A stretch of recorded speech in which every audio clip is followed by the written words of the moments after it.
Okay, so you want to start off the episode? Alrighty-o. Welcome everyone to episode 37 of Broken by Concepts. The question extraordinaire. Questions episode. Got a lot to get through today. A lot of questions. Remember in high school, Curtis, when they'll be like, here's an exam, and this is the structure of the exam. There's like multiple choice. There's like multiple choice. Everyone gets so excited for multiple choice, and then you hear the short answer questions, and you're like, Yeah. oh, no, I don't like the short answer questions. Where's this going? We're doing short answer questions today. Right, so you're saying the other stuff we did was multiple choice. Multiple choice. This would be great. It's like, this is a welcome to the podcast show. We're doing an exam here, Curtis. Okay, so this is serious time. This is where our knowledge is tested. These are the questions. Because we're not picking the topics, right? These are just questions that we get. That's so we right. might not even know. We're getting tested. Right. We might have the wrong answer. Well, all right, we'll see what happens. How excited. That's what I was thinking. This is our exam. We could get Curtis. exposed right now. And then everyone just starts unsubscribing and say you guys are frauds, and then that's it, end of story. Well, that's why I'm excited for the challenge. Yeah, I'm excited. You know, this is again, I'm putting myself in high school. This is the short answer section of my exam. You better nail it. Did you study? We might have an essay question here, Curtis. Okay. At the back. All right, at the end. It's exciting. So, Nathan, before we get into the questions... Okay. we some gotta drama? we got to talk about the drama? LS situation, Okay. right? So let's explain to those, Curtis, for that. Let's just break it down. Yeah, let's break it down. That's what we do at the Broken by Concept podcast. We break things down. I mean, it's a pretty ridiculous situation, let's be honest. What's so ridiculous about it, Curtis? Well, okay, look, I didn't really want to talk about it at all, but because so many people DM'd you and me about it, I thought, okay, let's just address it, because I haven't really said anything publicly about it, right? No. So... You haven't put any tweets out, Curtis? Some angry tweets going, No, well, let me be honest here. I literally didn't even watch it. Let me put that out there. So this was a I don't video- actually know what he said. So Salas put out a video a couple of days ago about he was reviewing content creators, League of No, Legends. he was reacting to it. Critiquing League of Legends knowledge, would you say? I think I don't really know what the intention of the thing was. Maybe like I don't know. I don't really watch LS. So I've already said this publicly that I'm not a fan of LS. I think he's a terrible role model, and why is really that, exemplifies a lot of the problems actually with the League community. Well, my main problem with LS, this is before he even said anything about my content, because I literally, it's fine. This is my opinion. He has his opinion. Everyone has their own I opinion. literally said that at the beginning of my video, by the way. If you go to the video that he critiques, the first thing I say is, again, guys, this is just my opinion, right? It's not like I'm saying, everyone, this is how I'm you the draft. king. I'm the gospel. Listen to me. If you don't listen to me, you're an idiot. Right. So that's not what I said. So we'll get to that later. But before this whole thing, look, I respect LS's game knowledge. I think he's an incredibly smart dude about the game. He's been around for a long time. Of course. I love his dedication and his commitment to his craft in a way. Like, you know, he's really pursued League of Legends. He hasn't His really... attention to detail in League of Legends. Great. Love his attention to detail. And I love that he thinks outside the box. Like, he doesn't just like hear something and blindly follow it. Yeah. Right, I love that about him. Now, the thing that I'm not a big fan of with LS is the way he talks about things. He talks in absolutes, and he talks in a way that my opinion is correct and no one else's is right. It's not like, you know, this is my take and this is the way it could be, and I can maybe see where someone is coming from. It's no, you're trash if you view otherwise, or it's just a very toxic, the way he talks about concepts, or it's putting other people down. I'm right. I'm this elite guy, and you have to listen to me. And if you disagree with me, then you're an imbecile. You know, you're not. No, don't talk to me type thing. And I feel like, first of all, I don't think, first of all, I want to say this. I don't think Ellis is a good coach. I don't think he can ever be a head coach. I don't think he could be a coach at a team in general, because I think he lacks social skills. In the sense that he doesn't know how to communicate his thoughts effectively and in a way that people can learn. So that's the way that you view a coach, is someone who you can be really smart, but that doesn't necessarily mean that you're a great coach, because you can't articulate your ideas. Or, I mean, there's so many responsibilities of a coach for a team as well. You know, it's like how other people work together, recruitment. Again, we know this, right? Think about this. Think about when you were in school and you had a friend that was next to you and he was really good at maths. even if that guy really understood how to do the question or the answer, he probably couldn't even explain to you how he did it. Whereas a teacher, an actual teacher, could break down the fundamentals, the core concepts, and not even it's not even a test of knowledge at that point. It's a way of teaching, right? Teaching it's a different skill set, right? That's fine. LS would be an amazing analyst. Yeah. A great analyst, but he would never be a good coach. It's a very different role there. Because analyst is behind the scenes. They give information to the other coaches, and then the coaches make of it as they will, and they translate that in speakable, in a much more approachable way to the players, right? Anyway, so first of all, I think that he overcomplicates the game for low elo players, and I'll say this very publicly, I could basically guarantee you that I've gotten way more results for people in terms of for their ranked experience in LS. Through your content? Through my content. Just from what you've seen through comments. You made remember that post you made a couple of things back saying, tell me how you've helped me with content? That was like 300, how many comments and I've was that? watched LS's low elo coaching, and I feel bad for anyone who's low. Yeah, I had people come to me, I'm like, all right, this guy's an LS follower, and then I have to slowly break, like again, like he teaches some good things, he knows some great things, Definitely. but the amount that I would say that it's really intimidating. Alice makes the game look really intimidating to learn, I would say. And that's my thing. It's like, okay, guys, like there's some really basic things we can just learn just through sheer practice and stuff versus like all these complicated concepts and ways he like overcomplicates things. Like you got to I mean, maybe Alice is very good for, I'd say, high elo players. No, LS is great for a pro player optimizing their play. That's right. Great. Yeah. But I highly doubt, I think LS would struggle getting a Diamond 4 player to Master Tier. I genuinely believe so. You think so? I think he would struggle. What about a Silver player to Gold? And I think it wouldn't be possible. Yeah. I actually genuinely think he would make that player worse. And that guy would never get to Gold. Yeah. My theory. Yeah. Or it would be very, very difficult. Depending on the personality, of course. You've got like some elitist gamer from StarCraft, and maybe, but that's just... Yeah, someone who can relate to. That's the problem I think with LS is especially the clients that I work with, maybe I just attract a certain type of person, but these are people that would really struggle, probably wouldn't learn anything from someone like Alice. Well, I've had people come to me that I think they got worse. They've literally got worse from watching. I think I've seen so many players. Yeah. They're so in their head about the game from LS. I've said so many people come from LS's stuff, but all they think about is optimizing their build to the perfect way to get the perfect... No, you're not building any healing reduction. Oh my God, you're building Morellos here instead of Leandris. Like all that shit where it literally did not matter. Yeah. I know players that are... The guy who got rank 1 in our server purposely built incorrect items and didn't give a shit. Itemization as a thing, once you understand the real basics of it, you just build a cookie cutter build path. The rest really doesn't matter. The optimizations and stuff, that's very little. Like, remember... We know this, Nathan. For, I would say, a player all the way up until Diamond 4, the first 10 minutes of the game, just basic fundamentals, lane stuff, and basic jungle pathing and tracking, that's enough to get you to Diamond 4 majority of the time. I don't even need to look at a VOD past 15 minutes majority of the time. We're going to talk about this in another episode. I mean, League's all about mastering the fundamentals, and my job is to break down those fundamentals so you can understand them as easily as possible. Most simple, practical, pragmatic way as possible. Versus... Now, overcomplicated. So we've said all this stuff so many times. We haven't really, just to clarify, I've said this so many times about the podcast and my content on my Discord. I've made this very public about how me and LS differ. That's fine.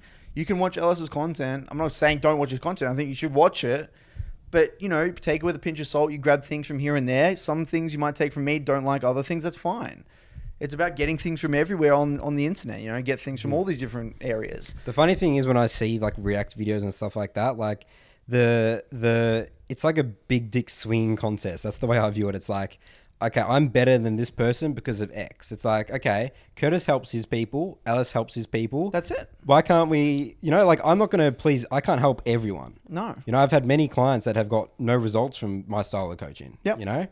Like that's just the way it is. Some people just resonate with some things, that's not to say that I'm a bad coach because I have gotten results for people. Same as you've seen in your content. Like some people I haven't got results for either. At the end of the day, it's like, it's not like I'm smart because of this. It's like, at the end of the day, let's just look at the results as well. Let's just look at the results. How many people have I helped? Yeah. Climb, which is all I do to make YouTube videos. That's your goal. My goal is to help as many people as possible with my YouTube. That's all I've done. You're not trying to be smarter than anyone else. It's not like I haven't ever done a single collaboration. I've never called out like another content creator. I really haven't done anything to hurt anyone. I haven't even said anything controversial on Twitter. I've literally just done my own thing. Doing your own thing. For the last over a year now, my own thing. I've just done my own thing, and I've helped people, and that's it. So anyway, so going back to this, I wake up and I have like all these messages saying, Curtis, oh my God, LS reacted to your video. So the only video on my channel he went a year ago, went to a drafting video. And the video is called Drafting Fundamentals 101. Right? And it's a video for people who really want to understand the basics of drafting. And again, like I said in the video, this is my take on it. I'm not the best drafter in the world, but I'd say I have a lot of experience. And it helped me. Think about this. Think about what I've achieved as well.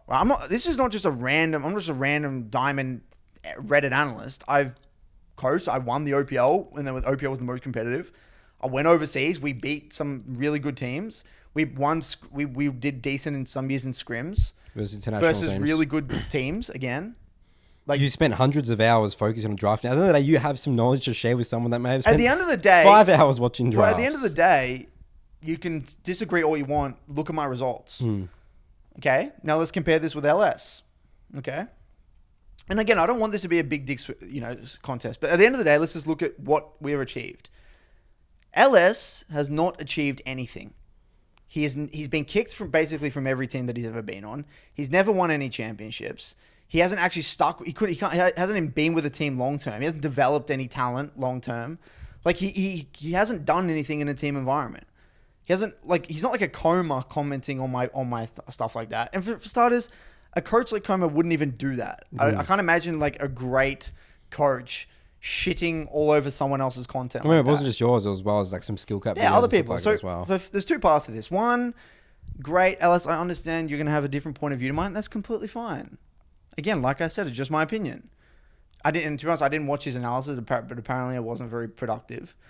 Two, just looking at the results in terms of how many people I've helped and shitting all over me for no reason like that, just for to get attention and react to other people. It seems to me like he was a little bit insecure maybe he'd heard a lot about me and wasn't happy about that potentially. Well, the video's been unlisted now. And he unlisted the video. He literally unlisted the YouTube video. I mean, maybe he regretted it a bit, maybe. So. And I don't know. So he unlisted the video, whatever that means. So whether he wanted it, he saw the comments and everyone was like defending me in a way. Look, I just felt really confused and it's just a waste of time. Because again, it's just, what's the point of me looking at this? What am I getting out of it? Well, the only thing that I'll be thinking if I was in his position, thinking, okay, I want to show like that it's dangerous to watch these type of people because it'll make you a worse player. So it's like skill capped. You shouldn't watch, like, that's why you would make a video like that. Like if it was my perspective, because I want to help people, right? But what's interesting though, is I had so many people message me saying the drafting fundamentals were so useful and they've gotten results. Okay, great. I've had that. Yeah. So that's what I'm confused about. So well, that's what's laughable to me. It's like, okay, Alice is making that video to expose Curtis, to tell people, okay, you guys should stop watching Curtis because you won't get any. It's a waste of time. He doesn't know what he's talking about. That intention's absolutely ridiculous. All you have to go is go into a couple of your YouTube comment sections. You know what I mean? It doesn't make sense to me. That's what I'm confused about as well. Like, what's the intention? Yeah, I'm just not getting involved with that. I didn't respond, didn't say anything. Just I'll do my thing. You do your thing. I know I'm helping people.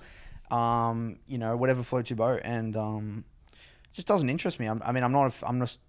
There's a reason why. You know what? This actually just solidifies a lot of my opinion on LS as well. Yeah. Like, okay, this is the thing. This is what I think is very toxic about LS. He is one of the most important, biggest role models in the entire league community globally. Think about this. We're not even just talking, we're talking European, North American, Oceanic. He's known in Korea. He's one of the most known league figures in the world. I mean, his viewership's probably the biggest one of the biggest Twitch his streams, we're talking about as big as TV networks, you know? Now think about this. Regardless whether you like him or not, he is in the center of attention and there's all these people who worship him, right? Everyone loves LS. What message is this sending about the league community? And what is this sending to a young kid coming into the game? He's like, okay, I want to learn more about the game. And then you go into his stream and just hear him like the way he talks, the way he's flaming people. Again, like, someone like Alice, he makes my job harder because I have people come to me and then these type of people, they talk the way Alice talks, or they have some like really elitist mindset. Like we can't have a discussion because it's like, this is what it is. I'm not going to have like an open mind. But it's interesting because you said he did have an open mind to some things. Maybe it's not from people that he thinks worse than him or something like that. I don't know, like that. But he makes my job harder because, and we talk about toxicity all the time, and taking responsibility and being the bigger man. This is this sort of stuff that we talk about. But even him making that, reacting to it's like, it's sending such a, can you imagine like a big role model and like think about an equivalent in another industry, one of the biggest role models, whether it's an elite sportsman or an elite coach. You think they're going to waste time shitting on other people's content, regardless if their intention is to expose bad people or not? I mean, are they really going to waste their time doing? Are they going to? Is that like is that the message they try to spread, or not? I mean, I don't know. I'm just trying to play devil's advocate here. Like, I want to try and understand LS. Look, I want to. Well, I mean, remember that this is a part of it as well, Curtis, where once you're in that Twitch game and the YouTube thing, it's all about views and entertainment and stuff like that. Like, React video is an excellent way to do that. You know? It's about views. And maybe that's why it was unlisted. It's like you get in this mindset. It's like, do what the people want, and like everyone in the chat's like encourages, like, yeah, you shit, yeah. It's like herd mentality. Like, you go to the herd, but then maybe it's like sometimes you need to take some time to reassess. Like, okay, what am I doing here? It's like, at the end of the day, I don't want to be putting out the message that yes, we have different opinions than Curtis, but I don't want to be putting out the message that you shouldn't watch Curtis's videos. But we don't even know if he unlisted it because of me. Yeah, he could have unlisted it because of Pro Guides or Skill Cap, like saying something. That's true. Yeah, which is probably 2 rounds more likely. Yeah, threatening to copy right struggles. Yeah, like that. Who knows? Yeah. We don't even know. But anyway, I'm just concerned about LS. And look, again, I'm not going to sit here and say don't watch LS again one last time. You can, as long as you guys understand my stance and Nathan's stance on LS, that's all I wanted to get across here. Because I get asked all the time, what are your thoughts on LS and all that shit? That's it. I think he's a very bad role model. I think he's toxic for the community. I think it's an absolute disgrace that he is a role model in our community. I think it's a massive red flag for where the community is, elite community is. And it's terrifying. And yeah, I literally couldn't care less if he hates my content. He thinks it's the worst content on the internet. So be it. I'm doing my thing. I'm helping people, getting results. End of story. I don't think he thinks it's the worst, but... No, but listen, even if he did. Yeah. Even if he did, he could. That's right. That's not the point. Even if he did. He could literally call me out and say I'm one of the worst mid-lane coaches and never watch this guy. Couldn't care less. That's what I said. That could be his intention, and maybe he believes that, Who knows, man? All right, should we jump into something a little bit more exciting here, Curtis? Let's go into something a little bit more insightful, Nathan. All righty then. So, first question here is from... All right, so we got a lot of questions, by the way. We don't even know if we're going to get through all these. So let me count how many questions we got. 1, 2, 3, 4, Let's 5. just... Don't even get... This is do. Let's just do. Do as many, and then we'll just speed run these. Yeah. All right, this is from someone called Co. Hey guys. Oh, it's from my Discord. Oh really? Yeah. Okay, so it's called Question for the Podcast, Ranked Anxiety, ? Lack of Motivation, ? Okay. Hey guys, I know it's said a lot, but love the podcast. Sorry in advance for the wall of text. People always apologize for the wall of text. I don't know, you're gonna send the wall of text. Yeah, it's gonna happen. I'm gonna read it. Like there's no need to apologize. Yep. Currently, I'm suffering from the problem of just not being able to play many games, specifically ranked games. At the moment, my will to queue up in ranked is incredibly low. Kind of like how some people might feel about going to the gym. I'm struggling a lot with taking that first step of leaving my house to go work out. Although in this case, I'm struggling to just start the queue. But even when I manage to get myself to queue up and get into a game, my stamina for ranked is also very low. I find myself only being able to play 2, maybe 3 games before needing to take a break, and usually being done with ranked for the day after this one block. I don't understand why I'm like this. I think that deep down, I really want to improve and play the game because I love it. I understand that in order to do this, I just need to be playing the game. But with my current problem, I'm getting in so few games that I feel like I'm seriously stagnating the rate at which I'm improving. In addition to this, my problem with my lack of stamina seems to be exclusively just for solo queue. I play League with my friends and we just play in norms. But unlike in solo queue, I consistently find myself being able to play 5 or more games before wanting to get off and do something else or take a break. So this is my dilemma. I can't pinpoint what it what is the cause of this? I feel like the obvious solution is just play more ranked, but in my circumstance, easier said than done. Is this potentially some sort of ranked anxiety I may have, or a lack of motivation? I'm not sure. I'd like to know your guys' thoughts on this, and hopefully I can better direct my attention to solving this problem. Thanks and much, and cheers. Does Co have ranked anxiety, Curtis? Have you ever had this? Have you ever had the problem where, or had the situation where you don't feel like playing ranked? Because I have. I guess for different reasons. So this guy's reasons is... I guess I'm assuming his reasons, but so we don't really know. We don't know because I've heard this question all the time, right? Yeah. We hear about ranked anxiety all the time. So my initial response is, they're queuing up to because he's scared to queue up because let's say the biggest thing I see is placements, the first placement. Okay. People are terrified for their first placements because it's like that shows you who I am. If I go 0 and 10, I'm going to be in like iron. Don't want to do it, right? So scared of where you're going to end up, your rank. Yep. Being attached to the wins and losses. Yep. I even hear things about friends, like judging their rank and stuff like that. Yeah. All that stuff. I mean, but for you, like, why would you not queue up for ranks? Dude, I've gone through slumps where I just don't like playing the game. I've been through slumps where... Yeah, but that's different from thinking about wins and losses and LP and rank. For me, it's actually I'm not having fun. Yeah. So I've noticed one thing. Playing champs that are really fun to me is crucial. Yeah. Like right now, all I want to do is go in there and play like Fizz and Yone. Yeah. Like I don't give a shit. Has Fizz always been fun for you? No, it's not about the specific champ. It's like I have periods where like, well, it's very important that you play champs that are fun. I used to have a lot of fun with Galio. I used to just love playing Galio. But not anymore. Yeah, I don't have fun playing. I mean, that's why he's not in my pool at the moment. So I have things. Okay, there's two parts to this. Fun is a weird thing because fun is what I've realized is actually tied directly to champion mastery. I've noticed with Fizz, the more I played the champion, the more fun I had. Right now, I've played like this season with ranked with Fizz around 40-ish games. Every block, like 10, it gets more and more fun. I've never had so much fun in my life now that I'm 40 games in with Fizz. So because I'm getting better with him, and I know how to replicate getting leads, and I know what to do when I get a lead. The problem, Nathan, what happens is that one or two things is happening here. They're literally just not playing champions that they find fun, which could be a case. They're like blindly following like a meta slave, and they genuinely just don't find it fun. Or two, they haven't actually got to the point with a champion that they're good enough and they know how to replicate getting leads. Because if you go into a game, right, and you don't actually know how to get leads, or you just feel uncomfortable and you don't actually like...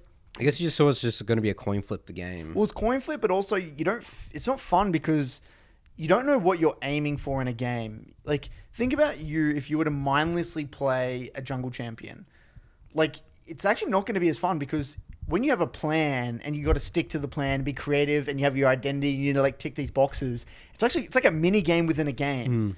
And that's what makes League fun, in my opinion. It's like the mini games within a game. It's like, I got to get this good reset, or I got to prevent this guy from roaming, or I got to, isolate the lane, or for you, got to snowball this lane. It's like a creative problem within the game itself, which makes League fun. But if you're just playing and you don't really know what's going wrong, you don't know how to replicate getting leads, you don't have that insane levels of champ mastery, you're confused with every single matchup, it's actually a pretty miserable experience. And I actually feel like that's where most people fall into the trap of they're uninspired to play. Either this ties to a lack of a goal, so they actually don't know, or they can't get over the hurdle of playing enough games to see what their problems are, to identify them, then get into that that process. Does that make sense? So that's interesting because that's not the way I would answer the question. So you're more talking about you don't have fun playing because you weren't mastering a champion, or you didn't understand. Okay, let's use an analogy that you would resonate with. Okay. What's fun about gym for you, Nathan? What's fun about gym? Ooh, that's a good question. Pain. Okay. No pain, no gain. What else? I guess what else is fun about it? It's just going there and you get to challenge yourself, and you see results. Spot on. Yeah. You get to see results, right? So each week... Like increasing the weights, stuff Spot like on. that. And then I guess sometimes in the gym where I'm like, okay, like this is getting really repetitive, and I want is when I'm not seeing results. But I still like enjoying it. Okay. Because again... But you know you're going to get results eventually. Yeah. Okay, my point is here, Nathan, is that well, for me as well, what's funny about gym is recording your numbers on your little Google your spreadsheet, and seeing you get stronger each week, or like you're seeing results, or they say, oh, this exercise was hard like 3 weeks ago, now it's actually quite easy.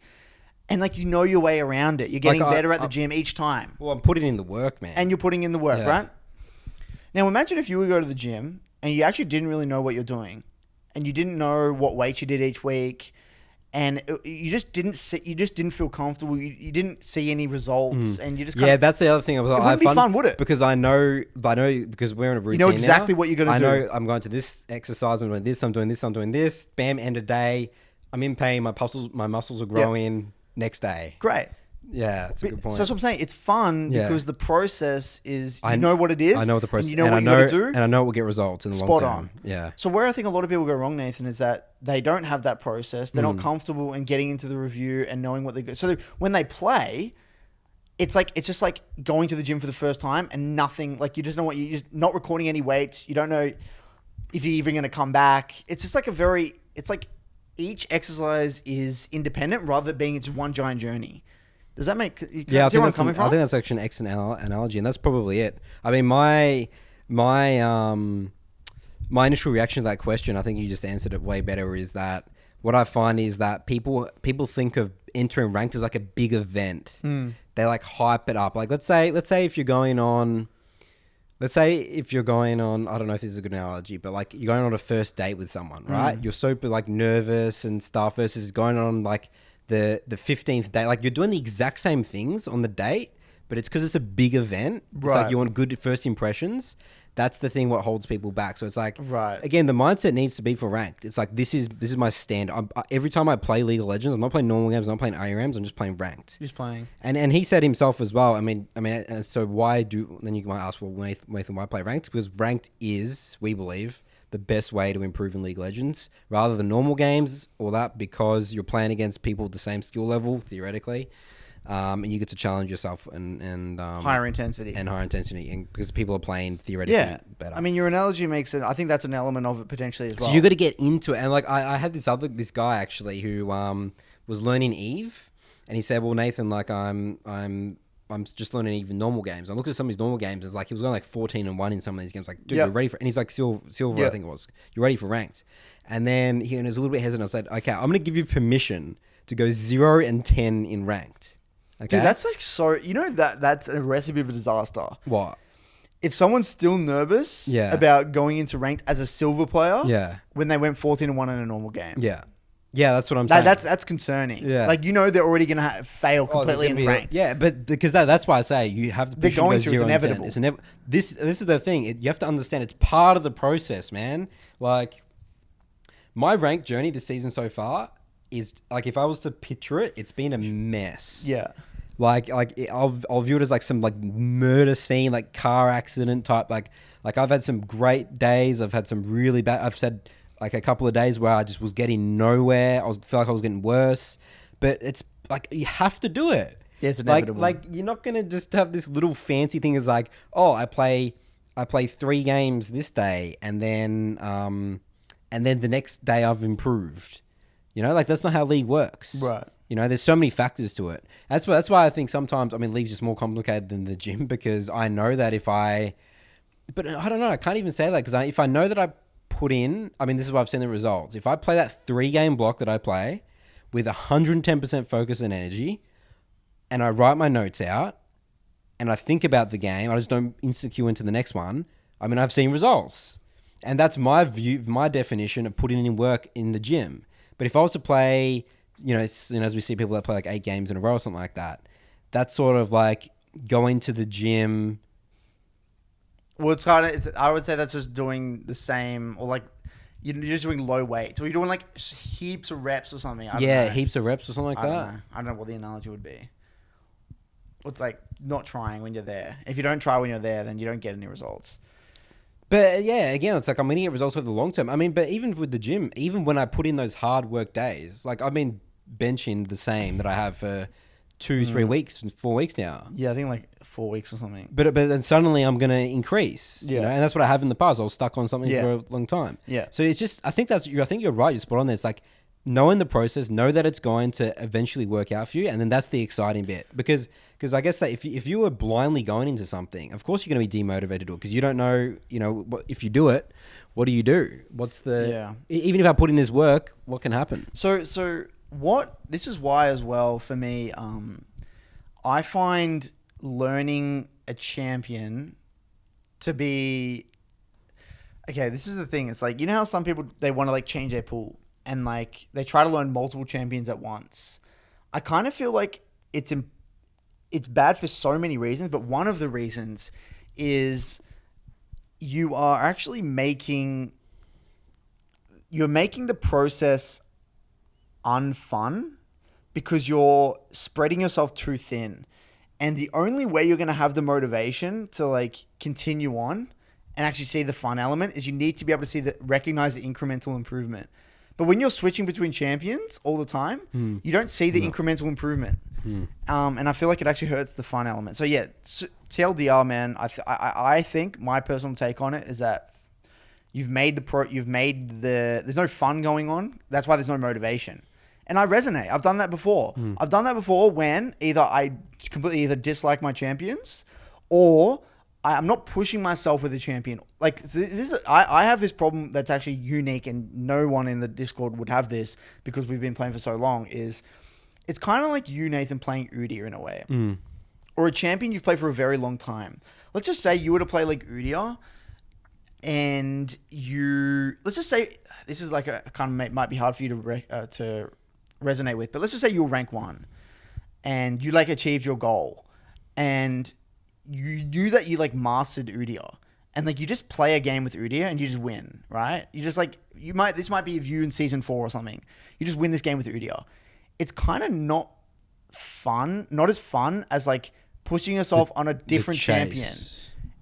Because think about pushing yourself on a different champion. It's like, there's so much room for improvement, or like, that you have a goal with that champion, or like winning with that champion means so much more. Winning with a new champion means so much more. And I kind of feel like for me, I got into a rut once when I felt like I was capped with Orianna. I feel like there was nothing, like very little that I could do. And I was pretty happy with my rank as well.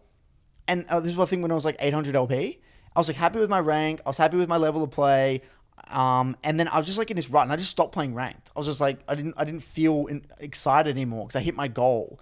So I've had that for a different reason, but now it's all replenished with a new season. Obviously I'm not happy with the LP I'm at right now, but obviously, I've changed. That's why I changed my champion pool. I kind of want to spice things up a bit, and it gives me a new, like getting champion mastery with Fizz was so exciting for me. That challenge was so exciting. So I think, for Ko, you need to get excited about a goal and then get into the process. Like you got to get into that learning process, man. You've got to learn to love the process, man. Yeah. It's all about the process. Again, I love getting to my 3-game block, man. Me too.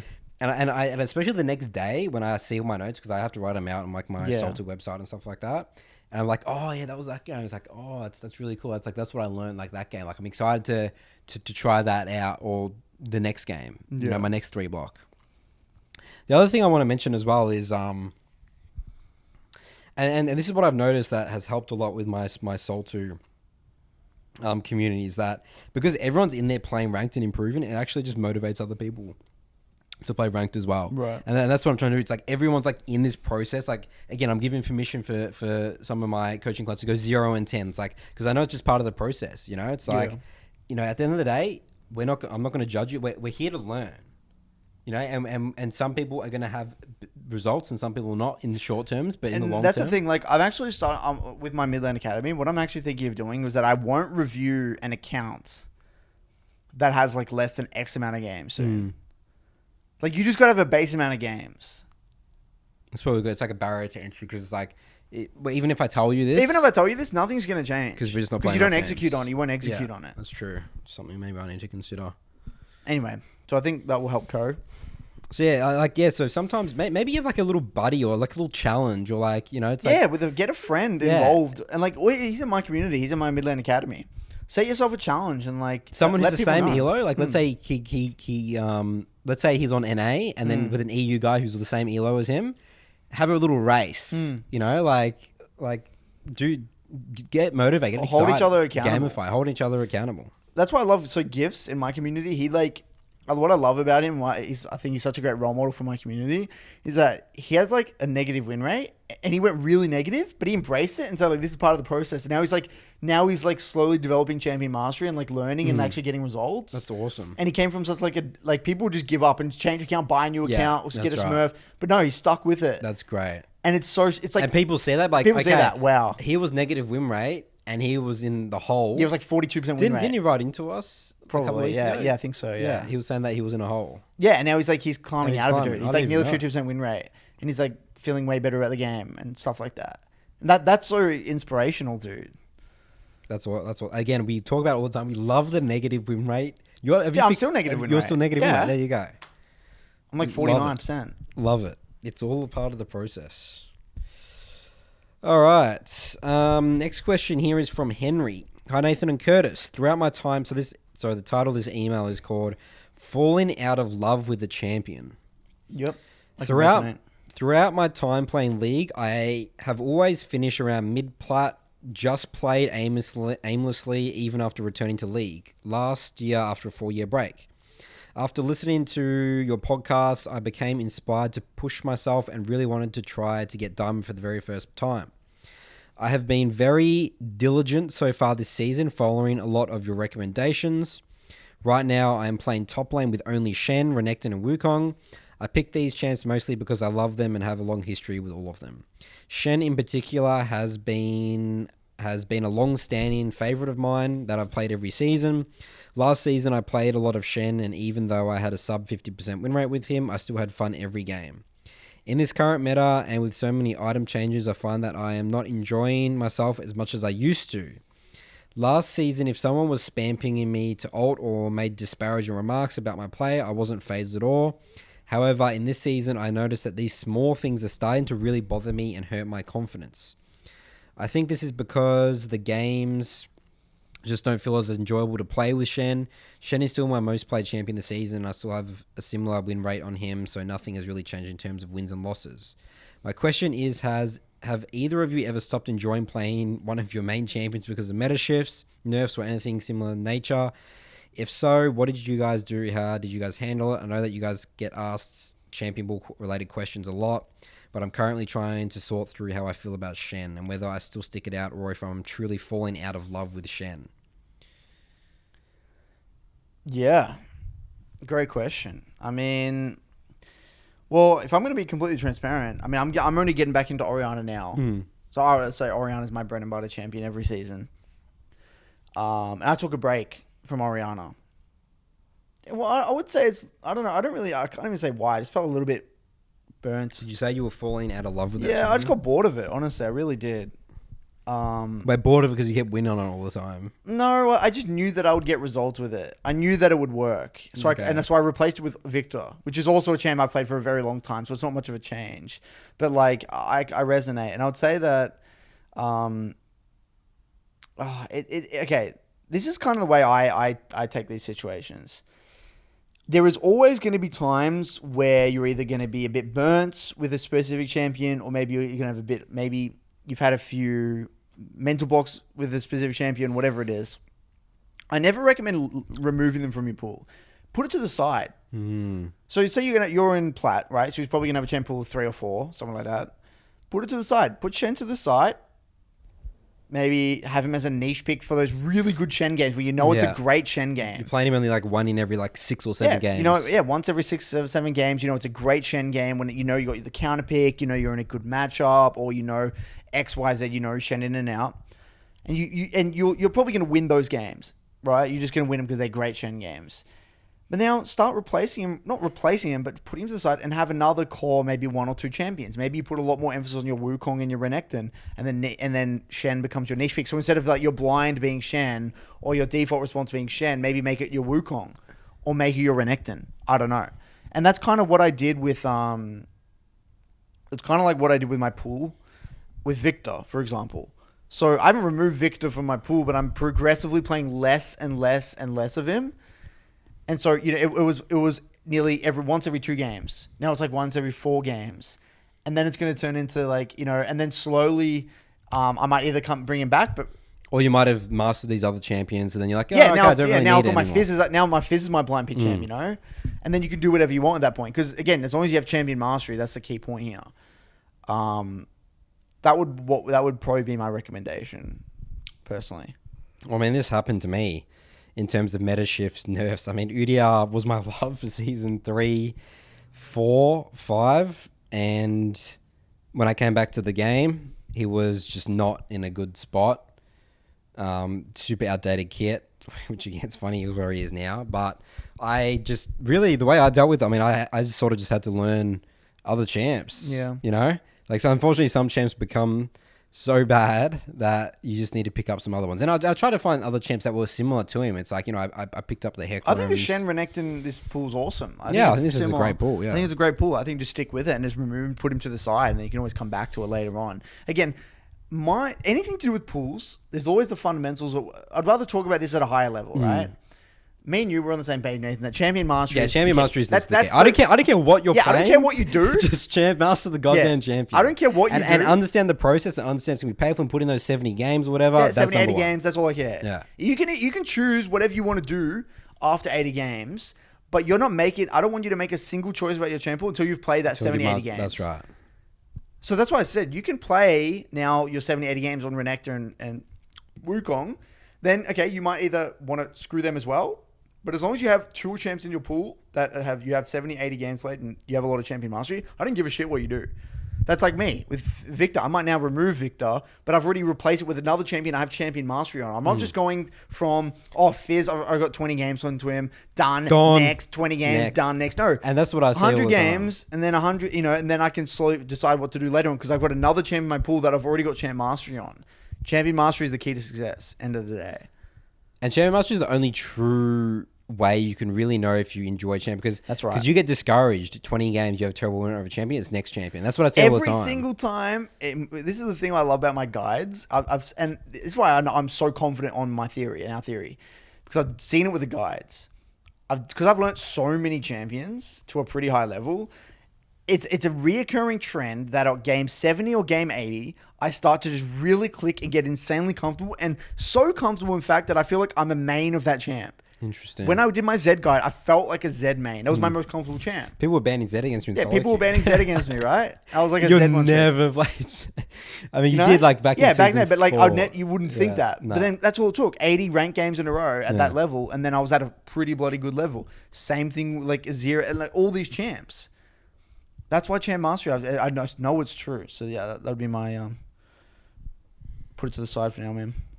So I guess, I mean, falling out of love, it happens. And common. Sometimes when they put it to the side, you may get reinvigorated and bring it back. Like me with Ori right now, I feel super hyped to play a lot of Ori. Same thing. I mean, Udyr is back and I'm playing it, man. I'm loving it. Obviously, he's in the meta now.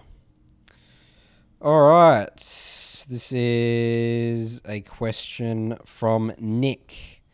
So the title of this email is called Assassin Mids Greater Than Mage Mids and Engage Supports Greater Than Enchanter Supports. Okay. Dear Curtis and Nathan, I'm a big fan of your guys' podcast because I love the unique content you guys discuss, from things in Soloq to esports and even the business model of League itself. For reference, I'm a D2 mid laner who mains Azir, with other champs in my pool being Galio, Talon, and Diana, while also trying to add Orianna and Syndra because those are champs my Collegiate team would like me to play. With a secondary of support, in which I usually only play Janna with Soraka as a counter pick if the enemy team takes Janna. A comment that surprised me a lot in our last episode is when you guys said that Assassin mid and engage supports players are better than mage mid laners and enchanter supports because of how it teaches you how to be aggressive and look for opportunities in solo queue. Now, I acknowledge that assassin mids and engage supports teach people to look for plays, which is important, but I think that one of the most important parts of playing solo queue is being proactive in your gameplay and attempting to make plays instead of just sitting back, playing passive and letting yourself be carried. However, I would like to bring up the fact that the way of playing mage and enchanter supports isn't representative of the proper way to play those champs in the modern meta. For example, if you're playing Syndra versus Fizz and you don't pressure that Fizz as Syndra, then the Fizz just roams and helps his jungler take over the game. Same example can be applied with Janna versus Leona. The way I think the Mage and Enchanter player makes an impact in these games and can consistently win with them is by walking the fine line between aggression and safety to deny the assassin engage support player opportunities to make their impact on the map and then eventually outscale them at the crucial point in the game, most prominently the third dragon. To give some more detailed examples in game when I'm versus assassins as a mage on top of doing the standard aggressive lane tactics of poking them as they go for CS, zoning them from the wave and threatening freezes, I've also tried to do stuff like forcing heavy trades in lane where there is potential 2v2 so that I can force out cooldowns and prevent the assassin from being useful to his jungler through desensitizing. Do you know what I mean there? Yeah. How do you say that word? De-incentivizing. Yeah. I can't. Her from basically denying her from roaming with no cooldowns or less resources. As Janna, I can do something very similar by using the movement speed from W max, runes to bait out hook skill shots and dodge them to acquire advantages in lane, free poke, and once denying them from roaming with no cooldowns or less resources. Eventually, once lane ends as a mage or Janna, my value in teamfights is much higher, consistent, and that's when I can accumulate a large advantage based upon the small things I did early game. I know I've yet to have the experience of being in Master and above games, where the game pace is even more accelerated, so it's an entirely new game, and this strategy might be less viable, but I've always thought that this deny the enemy playstyle was a skill expressive way to win versus the meta of early game aggression / high skirmishing, and having honed this playstyle for a while, I just really wanted to share my thoughts and contribute to this discussion. Thank you for taking the time to read this, and I hope you have a wonderful day. So that's from Nick Ash. Yep. That's a good point he brings up. Yeah, I mean, for sure. I mean, I totally agree in the sense that the way, you play Janna or whatever. You've still got to do your job. Still got to do your job. I'm not saying that you can sit back and relax as a Sona and, under your tower and win the game. But I still stand by my point is that it's just a differing skill set. The way I like to view it is that if you're playing, like I said, Orianna or Syndra or something like that, or you're playing Janna or whatever, you're still being kind of like proactively reactive in a way. You're still on the defense. Like you're still pressuring to prevent them from pressuring. It's not like you're pressuring to do something. So it's kind of like as an assassin, you're pressuring to do something else. But as a mage, you're pressuring to prevent them from doing something. Same as a Janna, you're pressuring them to prevent them from killing you or roam. You're preventing them from using their champion strengths, their champion identity. Yes, you're playing a denial game rather than a proactive game. Oh, not proactive. But it still is. That's his point. It still is proactive. Yeah, but I still think you're just not learning the details. Okay, look, I think that that what you're explaining here are skills that would be much easier to develop if you learnt the other way around.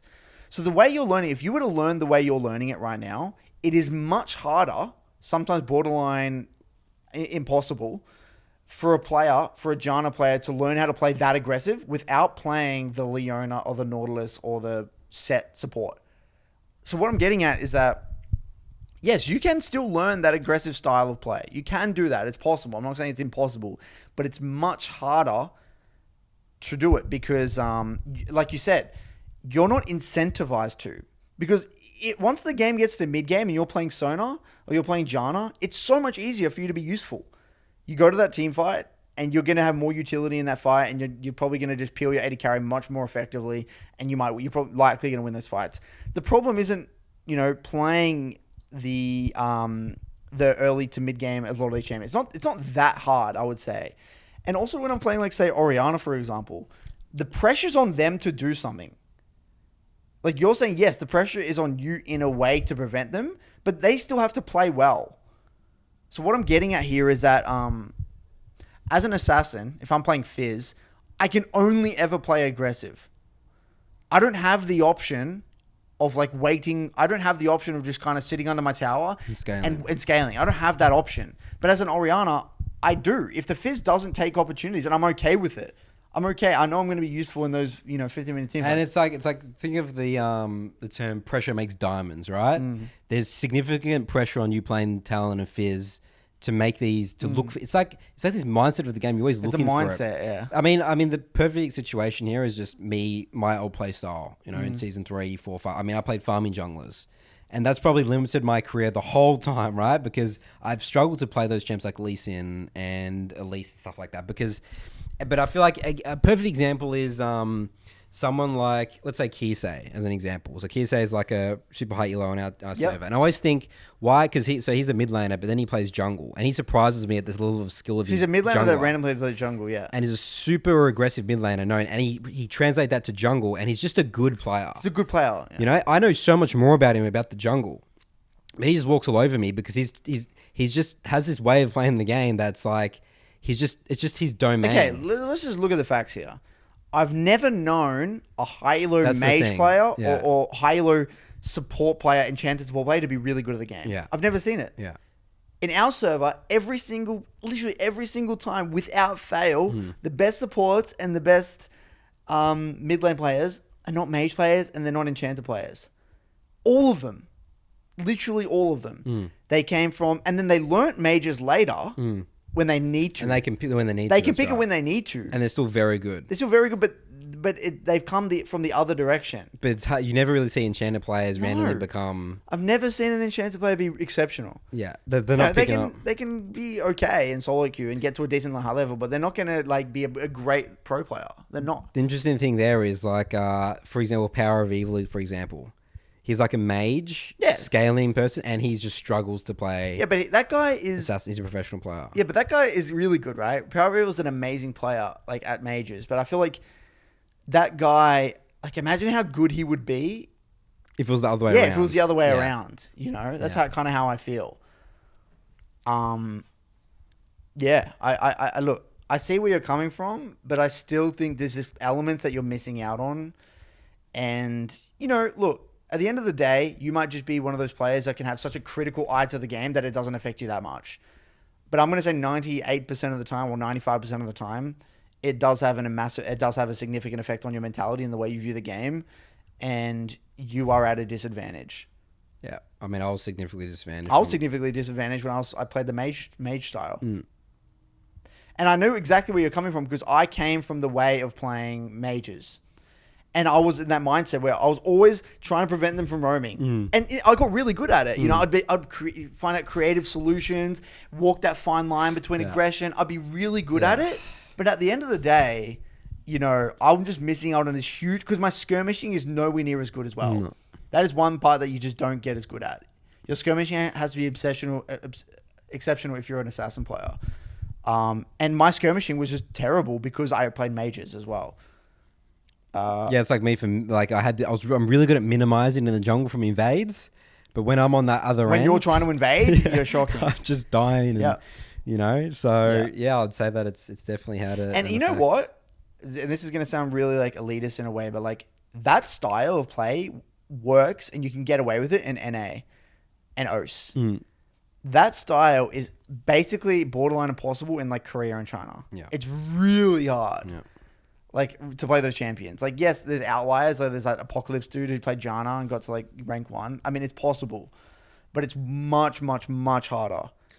Yeah. And that is why there's, like, all these super high elo people playing... Like, in Korea, you see, like, the best players, like, highest elo. They're super hyper-aggressive. And look at all the best supports in Korea. They all play, like, Thresh and Set and Leona. Because the thing about those champs is if played well, there's no minimizing. Yeah. There's no counterplay to what they can do if they're just on and they're just hitting skill shots. Okay, so I want to show you a perfect example. So I versed a Corki yesterday. And this Corki actually played mechanically in the lane like really well. And like and then I end up losing to this Corki, right? This one game. I was playing Orianna into it. And it always got me thinking, I'm thinking to myself, look, he won, but he won not because he played... Yes, he did play well, but it was because I made the mistake. And what I feel like with winning with majors is that it's really difficult to tell if you won because you played really well or because they made a mistake. And sometimes you just win games and you're like, yeah, I won. And you did well minimizing. But if that was like a really great player, that it wouldn't have played out like that. You're kind of capped in a way. I kind of feel like you're capped. It's like, if that guy's really good, I just lose this. That's right. And I always feel the same. And the reason I'm so very confident about this as well, we had a guy from Korea come to OS. And I remember he played, he was 800 LP on Korea or something like that. It wasn't even that high in Korea. He was probably like top 100 or something, right? Top 200. And he came and played in the OPL for a split. And he played like super aggressive mid lane champions. And he was one of the first Lucian mids I saw because Lucian mid wasn't meta at the moment. And I versed him in mid lane. And I played that matchup so many times. And I never really struggled versus Lucian mids. I was like, oh yeah, it's pretty easy. Like they always mess up and eventually die to a gank. Or like they don't know how to tether that well. Like I just beat them eventually. But then this guy, the way he was playing and the way he played made me look like a complete bitch. And he changed the way I basically approached mid lane. One of the guys actually changed the way I viewed the game. Wow. This one that player. Because of how aggressive, he was and how useless I felt. Yeah. I'm like, why the hell am I playing Orianna here? Yeah. You wanted to just I was just like, why am I playing this shit? Like, why? And every game I versed him again and again, because I've versed him multiple times. Yeah. I'm like, why does it feel like all I'm doing right now is trying to not die? That's how it feels. I'm just trying to not die. And this guy has all these resources and strengths and he can like do whatever the fuck he wants. I'm just his play toy right now. And like, this feels, I don't want to do this. Why can't I be the one playing that champion and have all the tools and the room? Yeah. But because it's so much harder. Playing Lucian mid is really bloody hard. You can make one mistake and you're done because you have no utility. But if you play that champ really well, there's nothing you can do. There's nothing the enemy can do. Yeah. That's why Lucian mid right now, there's so many players in Korea. Lucian mid's actually, I think, one of the most popular mid laners in Korea. Not even as just like a counter pick. Just blind pick every game. Jesus. And there's a Lucian mid player right now. If you look at Quad, he's a DRX or whatever mid laner. And a Soloq, I think his name is as well, on one of his other accounts. He's like got a 72% win rate with the Lucian mid only or something. He's like got like a Lucian one trick account or something like that. And there's like all of them are playing him in Korea. I don't know. I think there's some other champs now that are coming back up. Like we're seeing a lot of Viego mid, but anyway, like Lucian mid just for pressure, it's crazy. So look, yes, I think you can learn a lot that way, but I still think there's another level. There's levels to it. Hopefully that answers the question. All right, so this next question here is from, I think you pronounced it Mustafa. Hi, Curtis and Nathan. This title of this email is called University Teams and Path Onwards. I was wondering what your thoughts are on University League Legends teams and the path from a university team to a professional or academy team. My university team is currently ranked fairly high in North America and has a couple of players on academy right now. I'm wondering if it would be worth joining the team if I were to get on an academy team afterwards. My concern will be that scrims may take away time from Soloq. However, I'm unsure of their scrim schedule. Looking forward to hearing from you.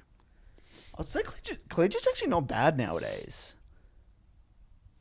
Like, we know a few players in Collegiate. So not bad in terms of people level of play. Are pretty so good. from what I've heard in NA Collegiate is that it's really top heavy. Like, the top teams are like pretty good. And then it just falls off. Well, it's funny because it's limited to only people that are in that college, right? So you might just have an area where there's not many people. No, but they import. Oh, they import. Okay. From OS. Oh, yeah, that's right. So that's why scholarships and stuff. Maryville has chippies. Yeah. He was our former Dials player. There's like there's a bunch in Collegiate, apparently, I think, from OS. Yeah. Who are pretty good players. Like, Chippy's a pretty good player. He could easily play Academy, sorry. Yeah. So, look, I think that... Okay, what are the benefits? Let's list out the benefits. Okay. You get a potential scholarship. Yeah. You get to work with a team, and that'll be great building of, like, relationships and stuff. That'd be pretty cool. Cool experience, like, working with a team. Yeah. Like, social skills and stuff like that, and actually get and solve problems together as a team. Because you're in person to person, which is actually really cool. I would say you get that competitive element, which is super fun and definitely good experience. And there's probably a sense of discipline and schedule there, right? Because you probably have to attend practice and stuff like that. Any other advantages I'm missing? I guess you get to play against other good players, and if you're in the college again, you're going to be playing against some of our former players like Chippies and That's true. stuff. Other advantages, Which is not really an advantage because you get to versus players in Soloq. Oh, that's what I'm going to get to. Right. So the downside. What are the downsides, Nathan? All right. So the downsides would be, Well, scrims are essentially a waste of time. you're just moving away from your individual improvement. Like, unfortunately, unless all these teams happen to have great individual coaches, which I know they don't, then I think that it's just complete waste of time, to be honest. You know what? One thing I've noticed about competitive is that I've had so many people come to me and say my coach wants me to play like 7 champions. Yeah. Yeah, so I mean, you just can't. In general, Competitive unfortunately, is actually just kicking the nuts. Unfortunately, you become worse. You do. In some, we can't say across the board, but in some elements you can. From my experience, yeah, most of the time. Nathan, I think what we should do here though with Mustafa is actually clarify what his goal is. Yeah. Because if he's just an average player who just wants to like have make it. He wants to make it to academy potentially. Is that what he said? Well, he said my university team is currently ranked fairly high in North America and has a couple of players on academy. So he wants to know about the path. Yeah, the path. Oh yeah, if you want to go to academy or pro, I would not go to collegiate. Yeah. But if you just wanted to play for the sake of like having a great time and have a bit of fun and get that just like enjoying your hobby then sure, I think it'll be pretty fun. But if you want to be the best player you must go all in on Soloq and just ignore everything and get else. Challenger. Very high challenger. Like, I mean, I even recommend this to even academy players. If their focus is not Soloq, you're going to be stuck in an academy and you're just going to fizzle out. Well, no, you're talking about amateur. Or are you talking about academy? Academy, like NA Academy. Right, yeah. I think that NA Academy also doesn't... Dude, I'm terrified, by the way, of a lot of people in NA Academy. As in, like, I think that, like, there's very little pathway. You know one thing, though, about academy? It's actually pretty good to be in. Like, the money's pretty good. Yeah. So I think, like, a lot of people... It's not a bad endpoint. Yeah, it's not a... That's right. It's actually not a bad endpoint. Like, if you just stay in academy, it's actually not that bad. I think for a lot of players, so because it's like better than being nowhere in a way. So I actually think that, in a way, your chance of getting into academy itself is higher from Soloq than university. So regardless if you want to go to academy or pro league, still Soloq is better. Yeah. Like they're not going to pick up a team that's winning university to go to academy. You're a player winning university, but you're like a master tier player in Soloq. Because guess what? At the end of the day, an academy player on that team is saying, I play with this guy in my Soloq games. He's trash. I'd rather play with my buddy here who's ranked 30. Yeah, because even though he has 0 team experience. We know this. Players dictate a lot about rosters. Yeah. They do. As they should. As they always do in sports. They just do. So it's like, this guy, I know he's really good. This guy's not good. This guy's like top 10 or this guy's ranked 20 or 15. Consistently throughout the entire, he's been playing these super high elo games again and again. People just know. People don't care if you have 0 experience. Nah. You can get taught that. That's all dude, like that's why I think right now, like Kisei, right? Like Kisei guy in OS, he's never played competitive. No, and he'll be. But I think he's going to be the best mid laner in the OPL. Yeah, pretty much. Yeah. Even though he's never played, even like better than players that have been playing like competitive for like years. Because the interesting thing here is like what you get from dominating Soloq, because at the end of the day, you play against the players you compete in Soloq, right? Let's say when I first joined my team, right, back in season 3, when I was ranked 2 on the server, I had played against all the junglers and versus, so I had this confidence. You have confidence. Dude, I just beat these guys, like. And even if you're on, let's just say, this is the other thing as well. I've noticed, we had this in scrims or in Korea. If you verse a player. Say you're coming into scrims, and even if you've been playing really well in scrims, but then you look at the OPGG of the opponent you're versing and see that he's like 1k LP, and you're like 300 LP Grandmaster or something, no matter how well you've been playing in scrims throughout the week and how good your team's been doing, you're shit scared. Yeah. You're shitting yourself. Yeah. No matter what. like, okay, this guy's good. Soloq is the path Mustafa. That's it. It's the most guaranteed. Like at the end of the day, if you get top 10 on NA Soloq ladder, not in this, it also depends on the way you get it. Yeah, if you're like a one trick. If you're like a one trick or something like that, like let's say if you have a pretty solid pool that looks like a competitive pool, you're guaranteed to get academy. You're going to be on academy, guaranteed. Even if you have 0 experience or anything like that. And again, a lot of the time, these college teams and these coaches, unfortunately, I think they make players worse because they overcomplicate the game. It's straight away from, you might learn some things, but it's not relevant. There's a big emphasis on communication, that sort of stuff. Oh, yeah. You can't, there's no point communicating No. if you can't even mechanically play these fights at a very high level, you Yeah. know? And if you get top 10 in Soloq, you're playing against champ players like Sword Art. Then if you play against these players every game, You're just you're used to the pace of things, you know? You're just good. You're going to be versing good mid-laners. You know, you're versing like Power of Evil every game and exactly. Jensen, because, I mean, and Impact. Like, I've looked at the ladder. These guys are still all on top. Like, imagine if you're a top laner, you're versing stuff like Fudge and Someday. Yeah. Like, Fudge is a machine in solo queue. It's going to be much better than playing the Whoever college. you're versing, yeah. You know, the top laner in college. You'll learn way more. Yeah. All right. So, next question here is from Marco. Marco Polo. So, he said, recently have been devouring your content from Coach Curtis and BBC. Devouring, what a word. My question is, I've been wanting to improve, but you recommend when you're not feeling it or not in a ranked mindset, don't play ranked. But also another point you have is that you should play hundreds of games of ranked to practice. And you also don't recommend playing on a Smurf. So how do I practice per se if on that day you're not feeling it, and if I'm not playing ranked and can't play ranked on my Smurf? I feel the quality of games is so low if you play a normal game, but when I play ranked, the games are of more intensity. Because you guys gave an example of an individual that is very precise on his schedule and climb from gold to diamond. Yep. That's that. So what are your thoughts? Yeah, that was huge for that guy. That guy, the only reason one of the biggest reasons that guy got from gold 4 to diamond 4 in one season is because he played with max intensity. When he wasn't feeling it, he didn't sleep well that night, come home from work, he just didn't play. But those were genuine reasons. It's because he felt his body, knew that he couldn't focus. He just didn't sleep at all that night, or he come back, he was exhausted from the day. Like, it's not like he's just scared of playing. There's a difference between not feeling that. That's the thing. Is like, what does not feeling it mean? The way you say it is saying it's happening a lot. Yeah, it shouldn't happen often. No. Like, you should be getting a lot of games in. Like, that guy, that might only happen for him like once a week or something like that. He's still playing like 6 days a week. Let's say he misses out on 6 games. Yeah, in a week. He's still playing every other day. He's still playing like 40, 50 games.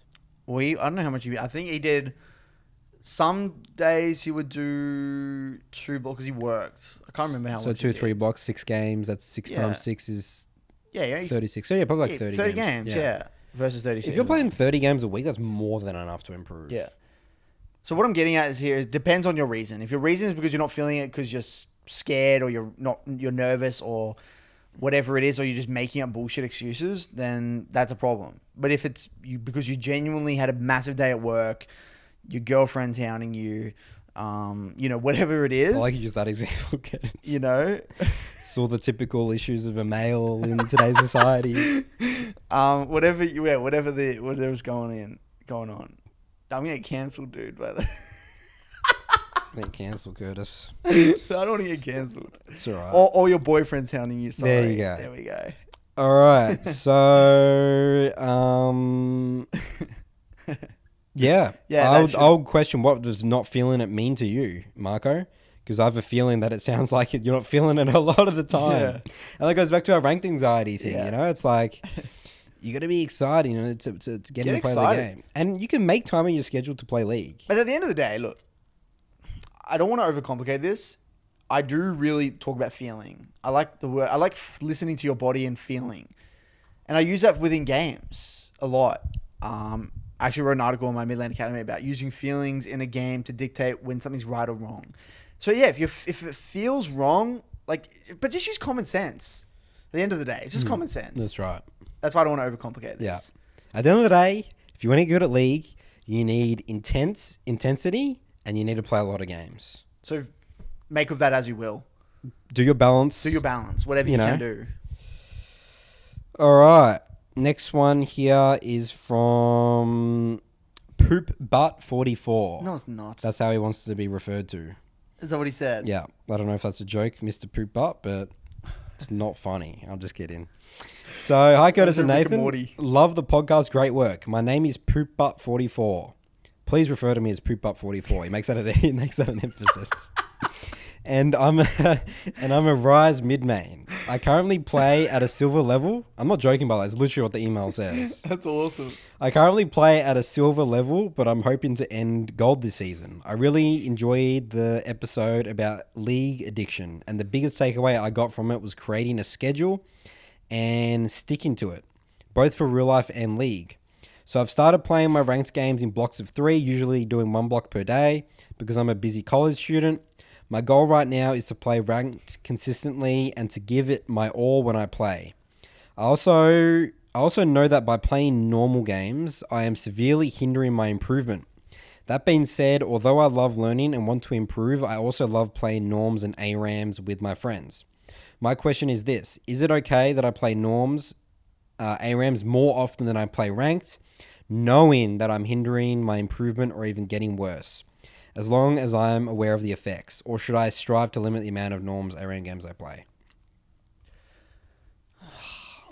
Look, at the end of the day, man, well, there's a few ways to answer this question. But first of all, I think it ties back to, how important is it to you to get gold? You know?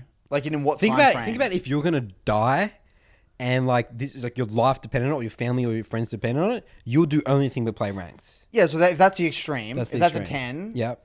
On what scale are you at? Because, look, maybe with the schedule you're going, it might take you a year. Could take you 2 years. I don't know. As long as he's doing a block of 3 a day, that sort of thing, I feel like he will get there regardless. One thing I will recommend about normals, though, by the way, I found that using normal, you shouldn't play your main champion in normals. If you play normal games, play other roles or play completely different champions that you don't play at all. Learn their kits. Because what you get worse playing normals if you play your main champions. And why is that? Because you create bad habits. Because you're playing against people that aren't. You don't know, because either they're not trying, or you just get stuck, or you get a bad read of, or you pick up habits that just shouldn't work. So why does that not affect other champions? Because you don't play them anyway, and you just learn new things. You're playing you've never played Twist of Fate before. You actually get to learn his kit maybe and how it works. Basic things about the game. Just randomly things that would help you in skirmishing in a way. I view it as like a skirmishing learning tool. Yeah. So if you use normals in a very intelligent way, either playing different roles or playing different champions that you've never played before, it's actually not too bad. It's not terrible. You actually can learn some things, and it'll help you. That knowledge will be used for skirmishing later on, skirmish assessment later on. As long as you're not playing your main champ, it's actually not too bad. So yeah, you say it can hinder improvement. I'd say that if you use normals, maybe intelligently, like Curtis suggests, maybe it could even help you in ranked, potentially. But the fastest way would to be only play ranked, right. Review, play more games of blocks at the end of the day. Yep. That's it. It's pretty simple. It's really up to you, man. It's a question of how bad you want it and what time frame. Good luck, Poopbutt44. All right. Let's see what our next interesting name is for our next question. Here we go. This is from... Dude, you got to get in the frame, man. Oh, am I not in the frame? You are, but half your body's not in the frame. It'll help. I'll stray away. You're trying to escape me over here. I'm trying to escape Curtis. I always going to fix my posture. I don't have cuties, dude. Cuties, ew. All right, so this one's from Selman. I swear we've had this before. Selman. I've heard this name before. Yeah, we have. Maybe it's another Selman, maybe not. Struggling to create a solo queue schedule is the title of this email. What's up, guys? Wondering if you guys could help me in creating a solo queue schedule. I'm a third-year engineering student, currently doing an internship, full-time, 9 to 5, 5 days a week. I'm also taking one class on the side since I require it. I want to play more League, and my goal is to make it to Plat this season. Was Gold 2 last season, but I struggle to find the time. After work, I usually go to the gym and have class as well, so I'm mentally and physically exhausted to even bother with solo queue. My only option is usually weekends. What do you guys suggest? Bloody hell. I mean, at the end of the day, there's 24 hours in a day. You've chewed up a lot of the hours. I mean, I can kind of resonate. I mean, I've done that similar schedule before. Yeah. And it's an absolute nightmare. Yeah. It's really hard. Yeah. Okay. Let's answer this question through the lens of we're given these constraints, Nathan. Yeah.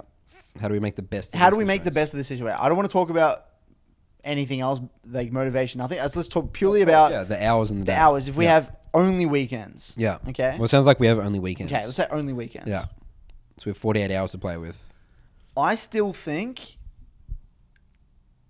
you wouldn't be playing. Okay, you could potentially do 9 games on one of those days. I think you could. On a Sunday, I reckon you could easily do a 3 block. Yep. 3. I've done. break. I do 3 blocks on Sundays usually. Yeah. If you do 3 blocks, I think that'd be great. If you did 9 games on a Sunday, I reckon you could make pretty significant improvement. And then maybe a 6 block on the Saturday, depending on because you probably sleep in on the Saturday, and then maybe you got some errands to run. Yeah. Do them on the Saturday. Yep. That'll take your Saturday morning up, and then do a block from maybe like 12 till 3 or 1 till 4 or something, or 2 till 5 hour break, and then have dinner or whatever, and maybe do like a 7 till 10. Sleep, wake up, same thing, relax, and then maybe you do like a 9 till 12, and then maybe then you do like a 1 till 4, and then a 5 till 8 or something, or whatever you want to do. But yeah, I reckon you could easily do a 3 block on the Sunday. Yeah, I absolutely. So that means you would do your total of 15 games. 15 games, yeah, that's right. 6 plus 9. That's not bad. Yeah. I reckon that's not bad at all. Yep, I think that's the best we can make. I think that's the best you could. If you could do that, that'd be awesome. Yeah. But the key to success, by the way, would be and I would give the same advice with like uni students, is try and make sure that you get the stuff that you need to get done at the start of the weekend. Yeah. Like if you got like shit to do, like whatever you need to do, grocery shopping, whatever, do it Sunday on night. a Saturday, do it on the Saturday morning. Yeah. If you need to go to like the hardware store and pick up stuff or whatever you need to do it Saturday morning. So then you have no mental baggage. You have the entire weekend to just grind. Get it out of the way as fast as possible.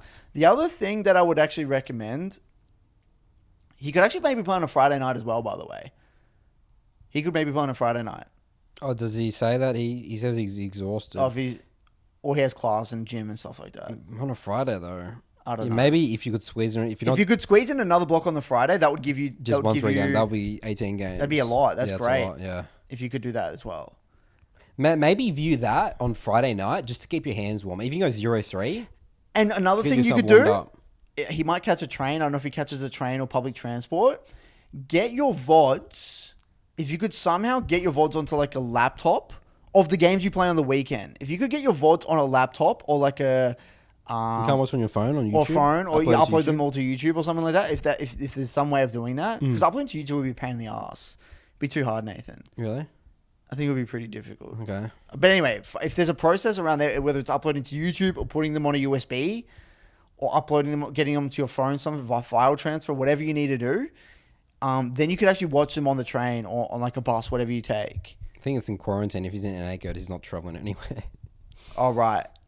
Okay, whatever he does. Well, if you are traveling, or you could just during your Zoom classes, just watch your VOD.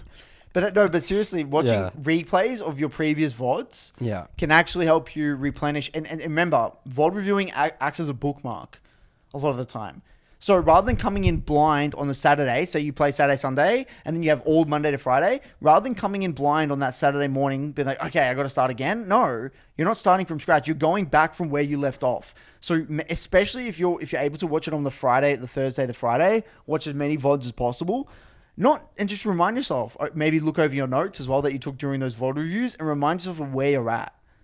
So that you come bang straight away, you have 1 or 2 warm-up games and you're already into the thick of it. That will really help speed up your process as well. Love it.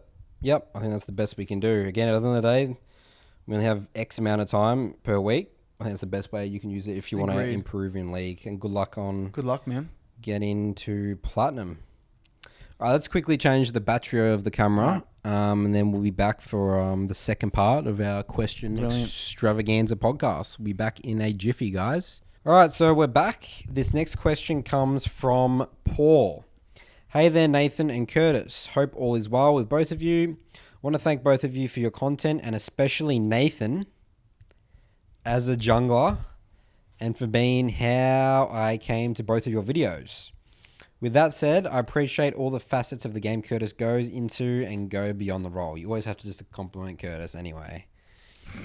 Now on to my question. I find myself struggling to motivate myself to climb to the next level. I've been plat the last few seasons, plat to peak this most recent season.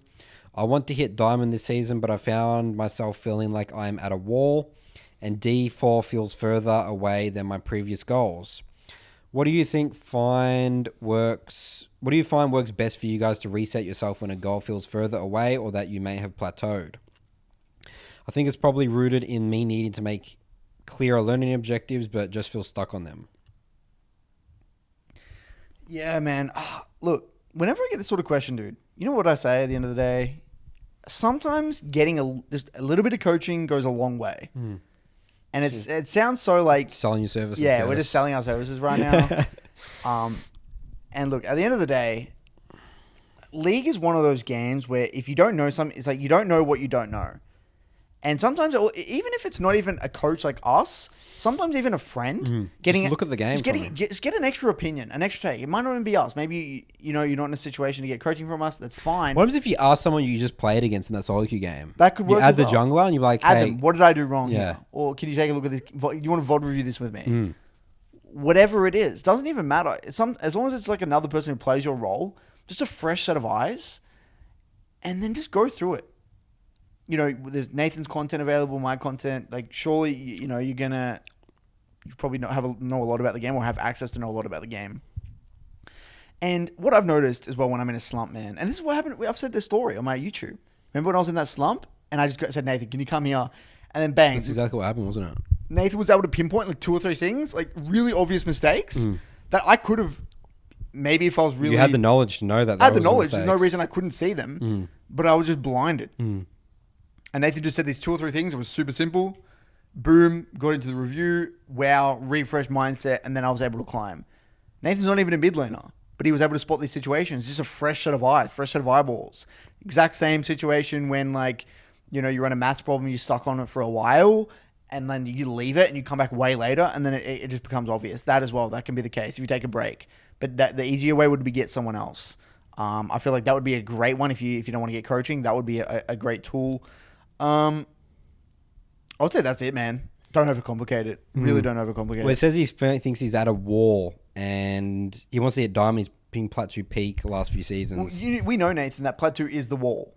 It is, isn't it? But plateau is the difference. That is the wall. Whenever I say plateau, plat 1, that is the difference. There's a huge wall at that specific elo. And hopefully this doesn't make things so worse for you, but it's just a reality. That is the break point. I call it the break point. That's where the game goes from learning the very, very basics in a way, or just like a loser's game to a winner's game.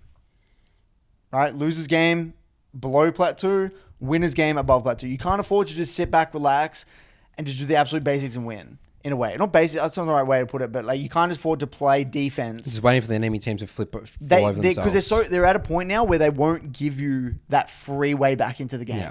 I mean, to be honest, the more and more I've done some coaching and stuff, I feel like the loser's game actually goes all the way up to high diamond, Curtis, honestly.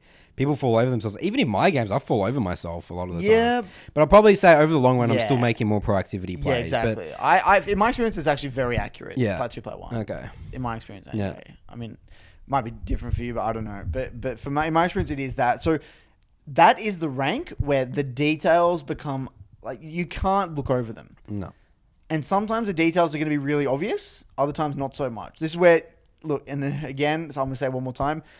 These details need to be spotted out regardless, whether you want to try and figure them out by yourself or a friend eventually, or you get a coach eventually. At some point, you're going to have to spot them out. If we're going to talk from a mid laner's perspective, the details I'd be really honing in on is now we have to start leveling up your micro. Now we have to start leveling up your tempo assessment. Now we have to start leveling up your creative playmaking ability. You can't only rely on champion mastery anymore. You've got to have champion mastery plus game understanding. Before you can just pretty much rely on only champ mastery and get to that elo pretty easily. So yeah, man, that's what I would recommend. And don't feel bad. That's very normal. What you're going through right now, Paul, is incredibly normal. It's so hard. Again, it's very hard to start seeing your improvement. And I mean, you're never going to go from plat 2 to diamond 3. Yeah. I mean, I see people stuck in diamond 4, diamond 3 for seasons. So this is the thing with League, and it's like with anything, right? You're going to make massive you can go from silver to gold in a week. Yeah. You can go from gold to plat in a month. Yeah, there's people here, it's bronze to gold, just through my Olaf strategy. Super easy. Yeah. But now, once you start to get to platinum 2 and above, it's very small incremental improvements. And it's the you got to like chip away at them. Chip away at it. And you will get progress, but you just keep chipping.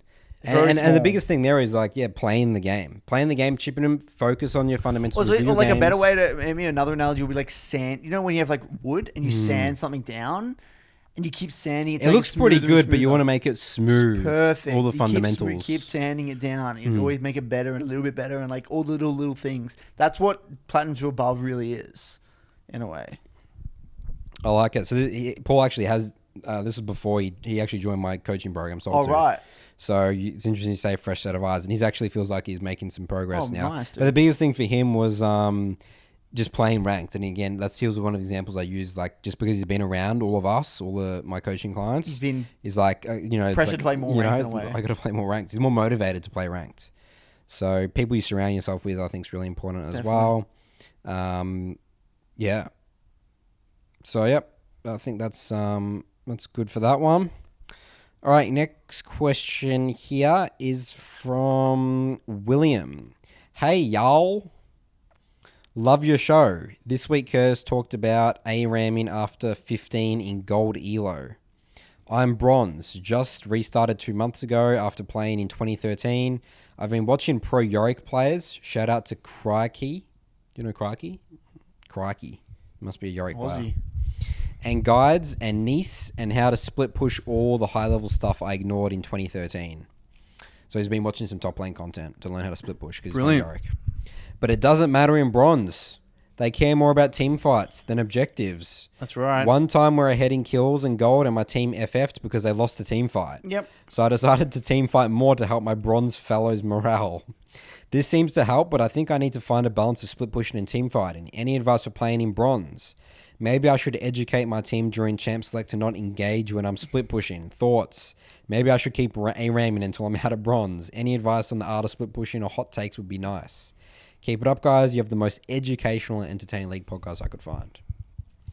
What advice do we have for us? I mean, a split pushing Yorick friend. I just think split pushing doesn't exist until like Diamond 1 or something. Like, it doesn't even work in my games. Split pushing, that's why in Korean Soloq, even at the highest level, no one split pushes. It just doesn't exist. It's a competitive thing, to be honest with you. Look, what I recommend is that, okay, yes, there are some niche champions where you can, but it's such a bad way to win Soloq, dude. Yes, if you're a Tryndamere player, you play Tryndamere or like some Fiora, you're like yes, there are some niche situations where, split pushing is right. And that can work. That's a strategy. But it's like, it's just making your life much harder. Like, it really is. It's just a very difficult way to climb a solo queue. So what I would recommend, look, if you really want to get out of bronze, play very simple to execute team fight champions. That's why I always recommend for mid laners. I recommend playing Annie, Seraphine, Orianna. Very easy to execute team fighting champions because at the end of the day, all the way up until gold and mid gold and even high gold, at the end of the day, it turns into an ARAM eventually. Whether it's 15 minutes, 18 minutes, 20 minutes, it's going to be an ARAM. So, what would that pool look like for top lane? Champs like Renekton, Wukong, Ornn. Ornn, really? Yeah, I reckon Ornn would be good. He does damage, dude. He does damage. He kills people. What's some other ones? Malphite's a notorious. Malphite's an amazing one. I swear Wukong's so busted in those Elos. Yeah, Wukong is ridiculous. Yeah. Just all those champions. Just AoE team fighting champions. That's all you need. Yeah. Darius is great. Is effective. Yeah. All of them. Just great. All you have to do, even on Yorick, just why can't you just push away faster than the enemy team and just move mid? Yorick has really bad team fighting though. He's really bad. He just gets kited. He gets kited. What if you just walked around with a control ward and just placed it in a bush, dude? Yorick is interesting in the sense that like he kind of just is a split pusher. He is, isn't he? You have to all in on your identity. You got to all in on your identity.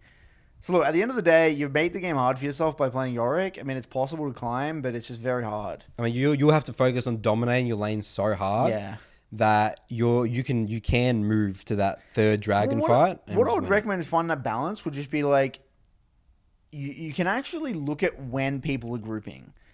Like, you can actually see when they are. Yeah, you can feel it. You can look at the way they're posturing. You can look at what objectives are up. You can look at when people are resetting. You can look at where the enemies are. Like, you can just you can just see it and feel it, and or even tell you that everyone group on this dragon like a minute before it spawns, whatever it is, like that sort of thing. That would be my advice. So that sometimes you're not just mindlessly grouping; you're grouping when other people are looking to group. But yeah, honestly, I would ditch Yorick. Honestly, that's your advice. That's what I would just even though we talk about you have to enjoy your champion, you have to have fun champion. Yeah. His champion mastery. Because there's just so many other champions in the game that are more effective and that will teach you more about the game as well. So you think he's just making it harder for himself? It's not worth to be playing Yorick. This is the thing. And I was going to talk about this in the other podcast, so I think I might as well talk about it now. And this is my pet peeve right now. It's something I'm dealing with. The amount of people in my Discord in the Midland Academy that make their journey so hard when it doesn't need to be. It's unbelievable. By what, playing hard champs? People playing Jason Silva, Syndra, Akali, Aurelia, all of these champions. And you know what? They complain every time about losing to an Annie. She's pretty easy to execute. She's a ticket to goal 1. If you want to get to goal 1, it's really simple. Yeah. Play Annie. And if you really care about your rank that much, play Annie. Okay? But there's other champions like that. Very simple kit, easy to execute. You sound like Alessio, Curtis. No, but you know what? That's one thing I do agree with LS is Annie is amazing. Yeah. But the other thing as well is there's other champs like Orianna, Seraphine, Victor. They do work. But this is the thing, man. Echo is another one that's pretty simple and easy to execute. Is that people are scared that they feel like, you know, if I play this champion, I'm never going to be able to learn this other champ. No. You don't. When you learn to drive, you don't learn to drive in a V8 supercharged bloody Dodge, whatever it is, muscle car. You learn in a shit box. And you know what? Even if you were to learn in this amazing car, you're literally not going to be able... First of all, you're going to make it harder because it's got so much power. You're going to jerk around all the place. You're probably going to like swerve everywhere and it's going to be impossible. But on top of that, you're not even going to utilize the strengths of the car because you don't know how to go... You don't understand the difference between what makes this car so amazing versus a little shitbox Toyota Corolla. You just don't. Right? You don't know how to utilize the strength. So what I recommend is like you can pick your favorite champion later on. You will get there and it'll be completely... You can pick up Syndra at Gold 1, Platinum 4, or your Aurelia, or whatever you want to play mid. That's fine. But in the short term, because you learn the game in a way, you actually just get better and we know this, you get better by versing better opponents as well. So the higher you get, the quicker you'll learn. So it's a twofold thing. One, you learn the fundamentals better. And you feel the strength of these champions and how easy they are to execute. 2, you get better the higher elo you get because you're versing better quality opponents. And then you can pick up your champ that you really want to later on. So that's the thing. You can pick Yorick later on. When you're gold 1 or something like that. For now, stick to champions like Darius or Wukong or Malphite, Ornn. Renekton. Very simple, easy to execute front to back teamfight champions. Same for mid lane. And that's it. Because the thing is, I see some games from like people, and it's like, look, you make this one mistake with Syndra, you make this one mistake with Aurelia. Those champs are punishing. You can't make those mistakes. Yeah, exactly. First of all, you don't have the micro or the skill level to be able to utilize those champions. But you make one mistake and you're done. It's so hard to make one of those mistakes with Annie. Because Annie's always useful. Orianna can always be useful. Seraphine's always useful. Victor, somewhat always useful. That's the way it is, man. Yep. Ease of execution. I recommend as well. Again, sometimes I see players that play Nidalee and Kindred and Silver. You can do it, but trust me, making the game so much harder for yourself. If you just play Hecarim and Eve and... Yeah. Even I would struggle to win with Jason Gold sometimes. With these comps I'm looking at. Because they're all just going to group Aram. You're versing like a Malphite. I'm like, dude, I can't win this game. I'm a challenger. I got top 10. If I were to go to Gold in Oath, I would struggle to win. What does that say? What does that mean? Means something, Curtis. All right, so next one here is from Jared. What does champion win rate mean is the title of this email. Hi guys, Rizol here from the server. Oh, cool. How do you interpret champion win rate? According to champion.gg, the plat plus win rates for mid laners are ones that stand out. Anivia 53%. Victor 52%, Orianna 47%. I've heard Curtis say that Orianna and Victor are stronger than Anivia, but the data doesn't show that. Also, why do you think Orianna's win rate is significantly lower than Victor's? So what does champion win rate mean on when you look up those websites, Curtis? There's interesting ones. Skarner has got a ridiculous win rate in the jungle. I think it's the highest. Yeah, right but it's now. probably look at the amount of games played though. Yeah, the amount of games played is a lot less than someone like Udi has a really good win rate, but it's got a lot of games played, which would mean that the champion's probably pretty strong. Well, if it has a good win rate and a lot of games played, then it's insane. Yeah. So I would say that I would first of all, first thing I would look at is the amount of games played. How many people are playing Anivia? How many games are played? Because this is the thing. When you see niche champions, very niche champions like Anivia that have higher win rates, it generally means that just more one tricks are having more success with them in a way. There's just less, because if you view a very saturated champion like Akali and Orianna, they have very low win rates a lot of the time because so many people play those champs. Play them, yeah. Even when they don't have champion mastery. Mm-hmm. Like Akali always has a low win rate in Soloq. What's Annie's win rate? I don't know. I haven't checked. Let's actually have a look. But I do know that Akali has always had a low win rate, even when Akali was really strong in Platinum Plus. Because the top people know how to utilize the strength of the champion. Now, which leads me to my second point here. A champion like Orianna,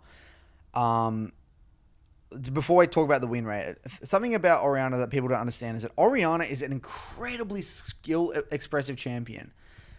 Orianna has a kit that allows you to... It like scales with game understanding. And there's certain kits in the game that scale with game understanding. Same with Twist of Fate, same with Zoe, same with Orianna.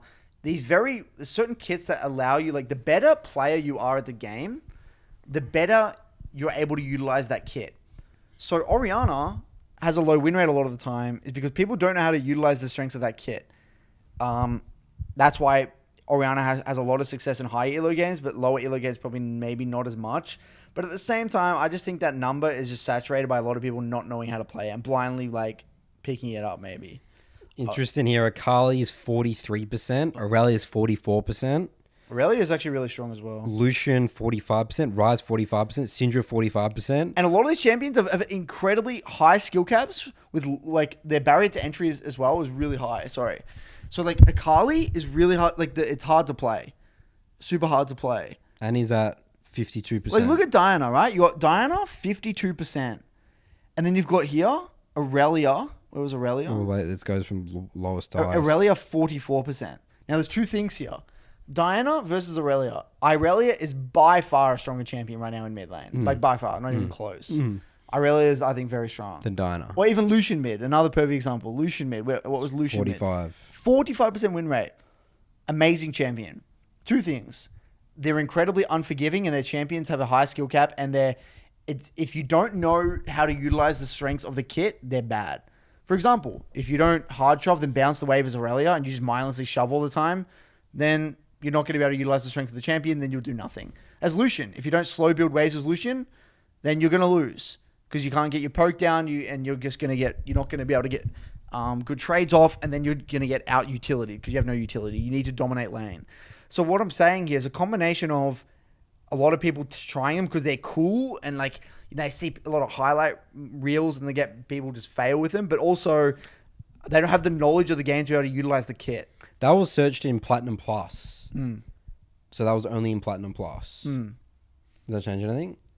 Wait, I should probably change it. If you did it to Challenger. Let's have a look at Challenger. Can you do Challenger only? Yeah. And see what Lucian is in Challenger only. Out of interest. And Aurelia. Lucian in... Well, so what's the highest? It's not applicable in Challenger. Okay, no one's... Is this NA or something? This is World. Let's do Master Plus. Well, this doesn't count Korea? Yeah, it counts Korea. That doesn't make sense then. It said not applicable. That's weird. Because there's definitely Challenger players in Korea. Yeah, there'll be a lot. Wait, so in Master Tier Plus for... What are we looking at here? Mid lane. Yeah. It's got these weird champions on here. This seems really weird to me. This is on champions.gg. Okay, what's that? Orianna's 45% win rate in Master Plus in mid lane in the world. Which doesn't make any sense to me. It seems to be bugged. Maybe this is true. In jungle, geez, it says Pantheon has a 29% win rate in Master Tier Plus. That's not possible, right? No. Olaf, Poppy 66%, See, Elise 61%, Master Yi, Skarner 56%, Jarvan, Fiddlesticks. I don't know. This seems weird to me. I'm a bit off there. But the question there is, what does a champion win rate mean when you look at those statistics? So you think just don't read into it much based on champion TLDR, strength? what I said before.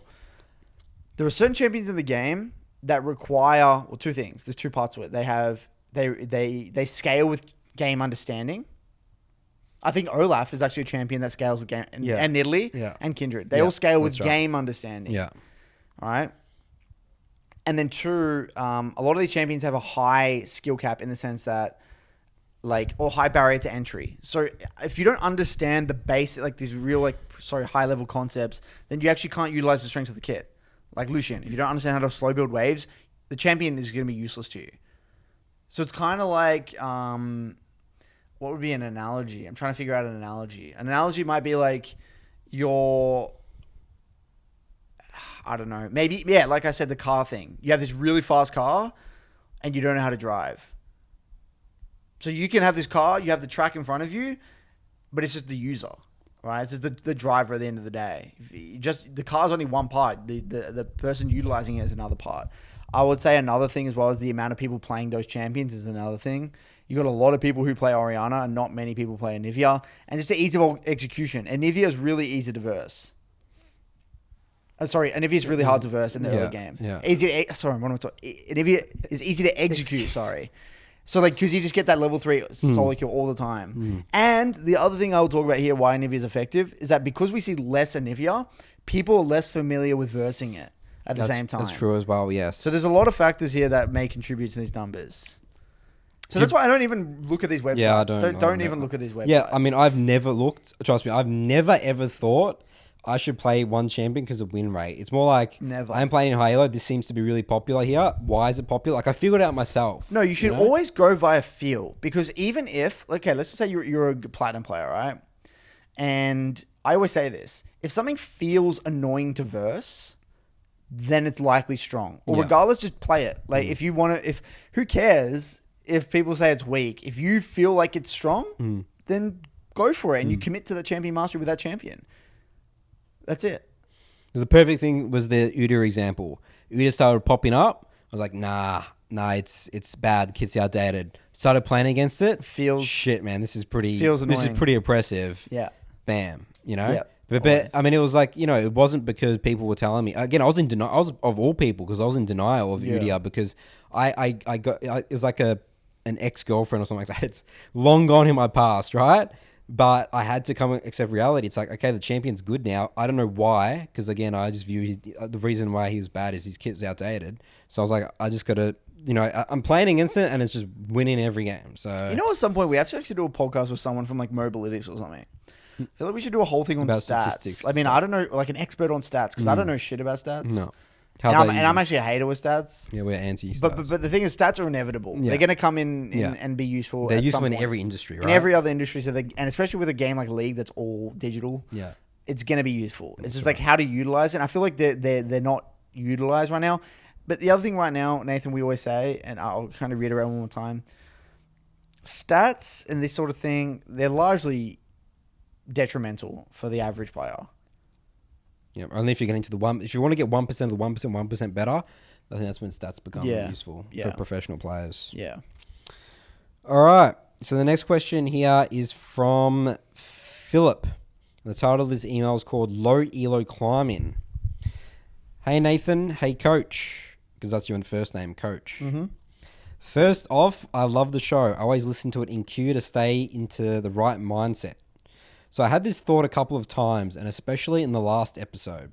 This was a while ago. This was 20th of Jan. This was sent, so I can't remember what we said in the last episode. I fundamentally disagree with a few thoughts you guys have about low elo. Oh, what's his name? This guy's name's Phillip. How dare you disagree with me? I disagree with your opinion. I prefer my opinion, Phillip. I prefer my opinion to yours. That's right. And we're just kidding. We're just joking. We are all for discussion. Yeah, I'm just memeing. In the Broken by Concept universe. I play rather casually with friends, so I start every season at about mid-silver and end it at about mid to high gold. Lots of game/general champion knowledge, medium intensity, low champion mastery, Focus on stupid strats and fun conversations, no reviews. Brilliant. He's very... I love it. He knows why. He knows why he's at his rank, dude. I love it. He's got a clear identity. Yeah. He embraces it. He embraces it. I have low medium intensity, no champion mastery, focus on stupid strats and fun conversation, no reviews. I love it. And every single time I experience a radical shift in how game is played and should be approached. I think the transition between low elo and normal elo happens right between silver and gold. In my experience, the difference is just as huge as between challenger and competitive. They're close in theory, but are actually a completely different game. I also found it interesting that Curtis declares himself a bad low elo player, as it fits with how differently you and me view low elo. I, of course, call this low elo theory. Here we go, dude. All right, we got to get into this because I'm already calling some bullshit on you, Phillip. We're gonna go back and forth here. So you talk a lot about concepts like doing your job, enabling teammates to carry, consistency, and all that, which of course are amazing concepts. But they only start working at high silver / low gold and upwards. In low elo, the most important mantra is never make a play which you can't do alone. Let me explain. Through improving mechanics, championing, and game knowledge, you are now better than the average low elo player and that thus should be able to climb. With the privilege of being better also comes the responsibility to consider your teammates' inability.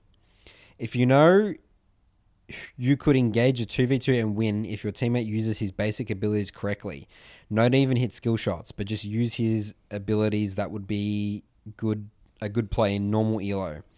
But in low elo, the chance that your teammate can't execute or doesn't even realize you started a fight at all are very high and you will die. Not many people make the mistake of blaming their teammates for not making the obvious play and getting an easy kill / win / whatever. That's the people who think they're stuck in elo hell, when it's actually their mistake for expecting their teammate to be able to help. Of course, it's nice when a teammate helps you, but you should never expect it. That's where a second point of low elo theory comes into play. You have to play an independent champion, maybe not a 1v5 champion, but you have to win the games by making plays alone. Always think of this. If your bronze 3 Vayne could carry a lead, would she be in bronze 3? Probably not. I would bet actual money that it would take you guys longer to play a pure enabler like most enchanter supports from bronze to silver than it would take to climb from gold to diamond. Plus, you would lose your mind in the process. So the takeaways are, this is low elo theory, never make a play which you can't do alone. Play an independent champion who can make plays alone, preferably in solo lanes so you can get strong quickly. Worry about playing safe and letting other carries letting others carry once you're in gold and above. Would really like to hear your opinion on my low elo theory. First of all, I got to clarify. I've never said that any of those things are applicable to silver and below. Every single time I've spoken about silver and below, I always say the same thing. That's why I don't coach in my Midland Academy. I don't coach silver and below. I only coach gold 4 and above. So let's clarify a few things here. One, I'm assuming you mean by low elo and normal elo, whatever that means. Let's clarify what low elo means. It's very subjective, right? It's like the way he's talking about it's like silver. For him, yeah. Bronze, low gold. Normal elo is like gold plat. Yeah, so I'm assuming what he means by low is silver and below, and then normal in his eyes is gold and above. Yeah. Okay. First of all, look, I agree. We've had the question like this before, and we've answered it, and we said the same thing. That yes, I agree. We agreed that you can't rely if someone else makes a play. And it requires them to play it that way. Say like, this should have worked if this guy did this because I was expecting him to do well. Because at the end of the day, this is what silver is. All right, silver and below is for learning the absolute basics of the game. We're talking knowing what all the champions do, understanding your champion's identity, knowing how to control your champion. What's a good fight? What's a bad fight? The absolute basics. Knowing how to literally pan your camera. Knowing how to level up your abilities. We're using the alt key. We're talking using pots, buying refillables. The absolute basics of the basics. That's all it is. It's a test. It's like the entry exam. Right? That's what it is. Silver and below is the entry exam into the game. Right? If you do the basic amount of study, you're going to pass the entry exam. And it's great that it exists. And the reason it exists is to get people to the level of gold where now you're actually kind of playing league in a way. You're actually playing the game properly. Before that, everyone now, like if you're gold, mid-gold, the standard is that you understand your champion's identity, you understand how to control your character, you know what all the champions in the game do, so on and so forth. Then we can start to look at, that's why I only start with wave management and gold. I don't start below that. So yes, I would agree with you that your theory in the sense that yes, if you have to rely, it's up to about, you got to be quite independent in a way. And if you think that it requires your teammate to play the fight very well, then it's likely, not a good situation for you. But I would fundamentally disagree. What was it that he thinks that it would take longer to go from gold to diamond? Okay, first of all, he thinks that the difference between silver and gold is bigger than Challenger to Pro Play. And he also said that the difference between... It would take longer to get from bronze to silver. No, he said, I'll bet actual money that it would take you guys longer to play a pure enabler like most Enchanter supports from bronze to silver than it would take to climb from gold to diamond. Plus, you would... Yeah. So, champs, like, let's say if we were playing Seraphine in bronze to silver, it would take... longer than climbing from gold to diamond. No way. There's just no way. Yeah, because all the fundamentals... Gold to diamond is massive. I mean, again, even then, like, you'd probably win games. Like, let's say if you were to play Enchanted, like if I was playing Lulu or something like that, I literally did. I'm pretty sure. Remember how I went through that phase where I played support only? Nami. You played a lot of Nami. No, I played Karma. Karma or Nami. No, like I made a support account. I was playing like Karma, and Gallium and stuff like that. It was like a very short period of time, but I played those champions on a new account climbing, and I was still winning games in like 20 minutes when I first started my first couple of games in silver and bronze. Look, okay, I think we got to. So we basically the few things we got to. What do you and don't you agree with this, Nathan? Well, the thing is, let's talk about this. Break this down. I just hate the whole mindset. Me too. Low elo, high elo, Me silver. Like, at the end of the day, I can take any player at any elo. These are the fundamentals you need to work on. You have a job to do. These are the fundamentals. I don't care what elo you get placed in. At the end of the day, the elo system is just a reflection. It's not a select. It's not like the way some people view the rank system is like you get picked and you get put into here. But it's not. You have a skill level. Or you need like a different skill set to get out of X elo. Yeah, it's actually not. Your level of skill of the game is here. That means that your rank is exactly correlated. I've never, ever, ever, ever seen someone who didn't deserve to be at their rank. Never. You know what's interesting is this.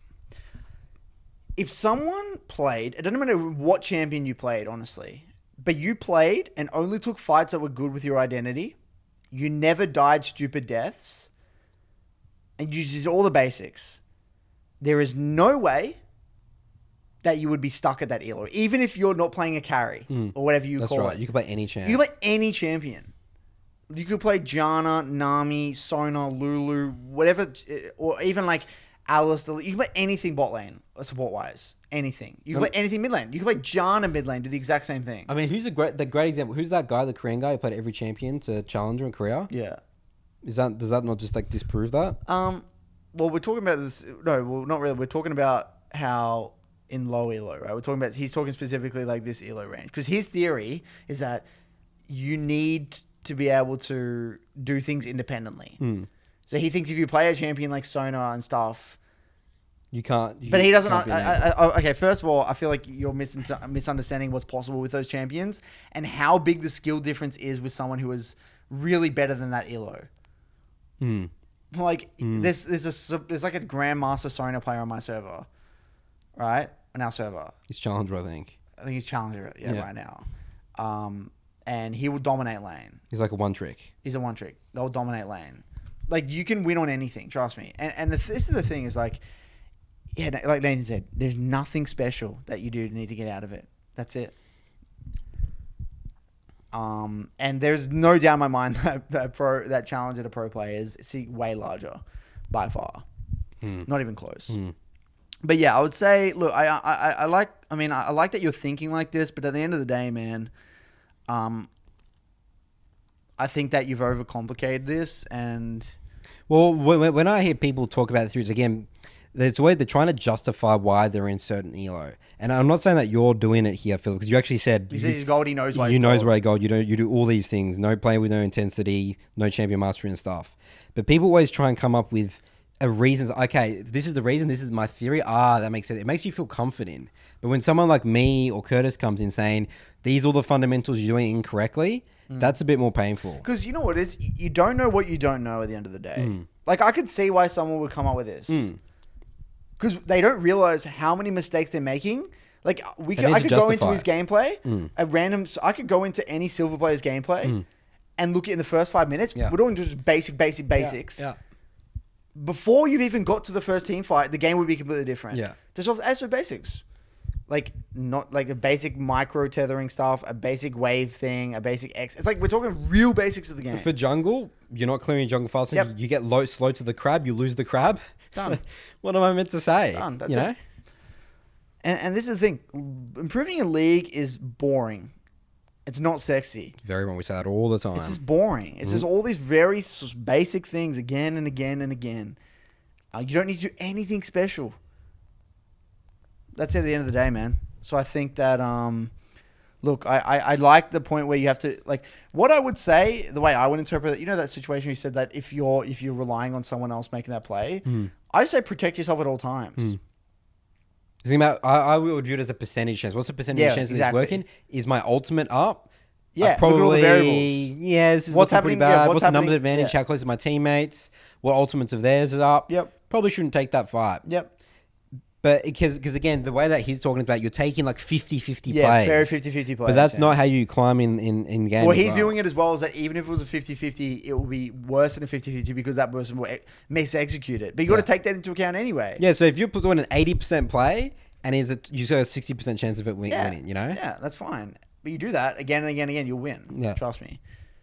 So not even a 100% play. I mean, even in challenging games, like I'm always looking for 100% play. Yeah, you don't even need to take remotely any of them. You shouldn't even get to a 2v2 scenario. There's so much I could do. I could take fights whenever I want in Challenger, but it doesn't. I reckon I could win a game of League without killing someone in a way. Yeah, I've thought about that a lot. Yeah. So I was actually thinking of doing that. I was actually thinking of doing something where like intentionally miss every kill. No, and I don't get a kill. Yeah. And I just farm and take towers and objectives. I think I have done that, Curtis. Oh, really? I've done that in Silver as a lease because I wanted to show someone that. Because I wanted to remove the narrative in their head that they need to get kills as a least to win a game. Right. But I said I was trying to do the point of just presence and cocoon range threat is enough to just break towers and siege towers. Yeah. I think I almost did it, but I accidentally got a kill with my spiderlings. Right. But I think I had like one kill. You just like went into a lane and chunked them or something like that. Yeah, I just did chunks. Just chunks everywhere. And I instantly backed down. And we got like objectives and stuff. Yeah, it's 100% doable. I've almost done it. You can do it. Yeah. You can get it. Pretty confident. Without getting a single kill, you can win a game. And I'm pretty confident as well. I need to think of a way to do this, but I was thinking of like playing something like really like I did this with my Lux video, my unranked challenger. Yeah, like I had Lux in gold or whatever it was, or high silver, and like I literally just played. I like intentionally didn't try in a way. I just did the real basics. I showed people if I time my Q with this thing, and then time my E here, and then get a good reset here. And then like everyone groups, and I throw my ultimate out, and I win the game type thing. I literally stepped it through. And what I want to do is literally play something like really basic mid, like a Janna mid lane or something like that, right? So, or like a Ziggs, where I do nothing, but just step people through. Here, boom. This is why I'm doing this. I'm keeping the wave here, super basic, focusing on my CSing, focusing on getting good resets, only taking fights that's good with my champion, and look what will happen. Not taking bad fights. Because, I want to do that to remove this sort of thing, you know? Just like basics. Basics. All right. Moving on. So we've got a couple of questions left. This one is from... Yeah, we'll do... How about we do 2 more? All right. This one's from Nolan. By the way, I feel like we were a bit rude to the last guy, though. You think so? I don't want to move on yet. Okay. This last thing is Phillip was his name. I appreciate you writing in, Phillip, and I like that you're thinking like this again. But one thing I'm kind of confused about, Nathan, and I would love to know more about, is that like sometimes I'm confused about the point of these emails. Well, yeah, I mean, I think the point that he's trying to make here is trying to have a discussion about the way we view low elo compared to him. Right. So it's like, as in, we don't know what we're talking about in terms of low elo, or like our view is skewed because we're challenger players. Okay. Yeah. I mean, maybe I guess so that's fine then. I guess. Because sometimes I just like riff off shit and I don't even know what I'm talking about anymore. I don't know what I'm answering anymore. You know, I just want to... Well, usually the default for us is we just go back to our key messages. Yeah, right? yeah. All right, yeah.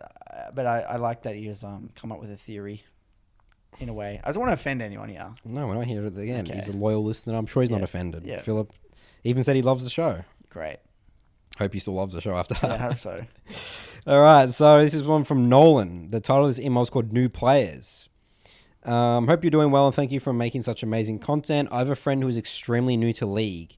He has been playing support, but I was wondering if that's the role he should be learning the game in. Would it be better to start somewhere else or to just let him support for a while first? He's Bronze 4 as of this season, being his first playing ranked. How can I help him grow as a player? I'm pushing Plat as an ADC, and our friend group is high gold / Plat in range. Is there any way I can help him, or is it just letting him play and learn champs himself? Yep, I know this, dude. I've had this conversation. You actually do get worse. You're a worse player if you play support. If you start by playing support. Yep. Okay. Anyone can play support later on. It's just a different game. But a support can't play mid, and a support can't randomly play top, and a support can't play jungle. A support, they can maybe play AD carry, maybe. Because you're not CS but in. Everyone can go to support. It's true. So yes, do not play... If you really are focused, like want to improve at the game, play top, play mid. You can maybe play AD carry, but I prefer mid top and like jungle maybe. That would be the roles. Yeah, I think so as well. You got to learn the like last hit in, trade in. I mean, I guess you sort of understand trade, but I always view it's like, what? Imagine if you put someone started playing the game and they only played Yuumi. Yeah. And then they move into another champion. Because that's why I feel... Look, I'm going to say something controversial here, dude. Okay. What's going on, I Curtis? feel like... Because you know how... Look, I'm going to say it bluntly. Okay. You know how there's the stereotypes that, like, girls only play, like, Enchanter supports? Yep. I feel like this is... We're going to do an episode on this. We're actually going to do an episode on this. People don't know. We haven't really announced that. Wait, what are we doing an episode? Remember we said ages ago we're going to get a high elo girl... player. Oh, of course, yeah. And we're going to do a whole episode about Talking girl about gamers. Girl gamers and high elo. Yeah, and the whole thing around it. Yeah. Because it's quite... there's a bit of a messy thing. Yeah. But just as one little topic here, I feel like it's like a self-fulfilling... Is that a self-fulfilling prophecy? In a way that they... Let's just say, you know, my girlfriend or something played League, and then she plays like champions that she just has a natural inclination towards. So maybe she wants to play like Lulu cool or Lux. cat. Like or like a girl character, right? Which makes sense. We would play a dude, they want to play a girl. It makes sense, right? It's like when you play like World of Warcraft and like you start your MMO. I mean, to be honest, guys make girl characters. Yeah, that's weird. But all girls make girl. I don't say all, but majority. Yeah, that's right. Yeah. But anyway, now a lot of them happen to be supports in a way, right? Like a lot of them, like those enchanters. So what happens is like they feel like they don't want to screw up the game for everyone else, or they have like, because there's all these like invisible narratives that already exist. So then they play these champions in support, but that actually makes them not improve. So it's like a self-fulfilling prophecy. They're playing champions in this role. Because imagine if all the female champions, none of them were support, and they all were like top and mid only. So you couldn't play like, say like Lux and Lulu and Sona. These were all just top lane champions. And they were solo laners. Imagine how different they would be. I swear to God that a lot of the time girls would be much better at the game. Because I feel like they can be 100%. If they were in a different role. If they weren't on support. Didn't learn through support. Yeah. But they all get like their boyfriends like bring them into the games. They play support with me bot lane and shit like ADC, that. yeah. But they make them play worse. That makes them because they can't learn the game as well. So I think that happens to a lot of guys as well, obviously. But this just reminds me of that girl scenario. Yeah. So we're gonna do an episode on that. But I think there is one element to it, and yeah. So you should tell his friend to not play support. Don't even jungle. touch it. Solo lane. You said not jungle though, right? No, not all jungle. I think jungle. jungle's fine. Okay. All right, so let's do one more here. All this is, the title of this email is called Question for Curtis. Oh. So I hope you're ready, Curtis. Apparently I just don't matter anymore, but it's all right. It's okay. But he did say, hi, Curtis and Nathan, so he's acknowledging that I exist. Ignore you. My name is Kevin. I'm a huge fan of Coach Curtis and recently discovered Broken by Concept. I was a Diamond 4 jungle main for the 4 seasons, but I switched over to mid lane starting this past preseason. I am so disappointed. This is Kevin. Kevin, you've gone to the dark side, all right? I've been watching a lot of Coach Curtis's videos, and I'm trying to figure out how to approach learning/climbing as a mid laner. I know how you both view smurfing and preach playing on your main account, but I'm not sure if I can apply that to my situation since I'm switching roles. If I play on my main, I lose lane 4 out of 5 games, and I feel like I'm not learning as much since I'm usually playing from behind, minimizing all game. I have a Gold Force Smurf account where I've been learning Fizz, but I feel like this might be too easy. Currently have a 70% win rate in 30 games of Fizz. Do you think it's better for learning mid/developing as a player to keep playing on Smurf until I reach Diamond or keep playing on my main? Thanks, Kevin. Smurf, man. Just Smurf I think up. it's fine. Yeah. I mean, you're not going to be there for long. If you have 70% win rate, That's you're going right. to improve quickly. I think you're doing the right thing.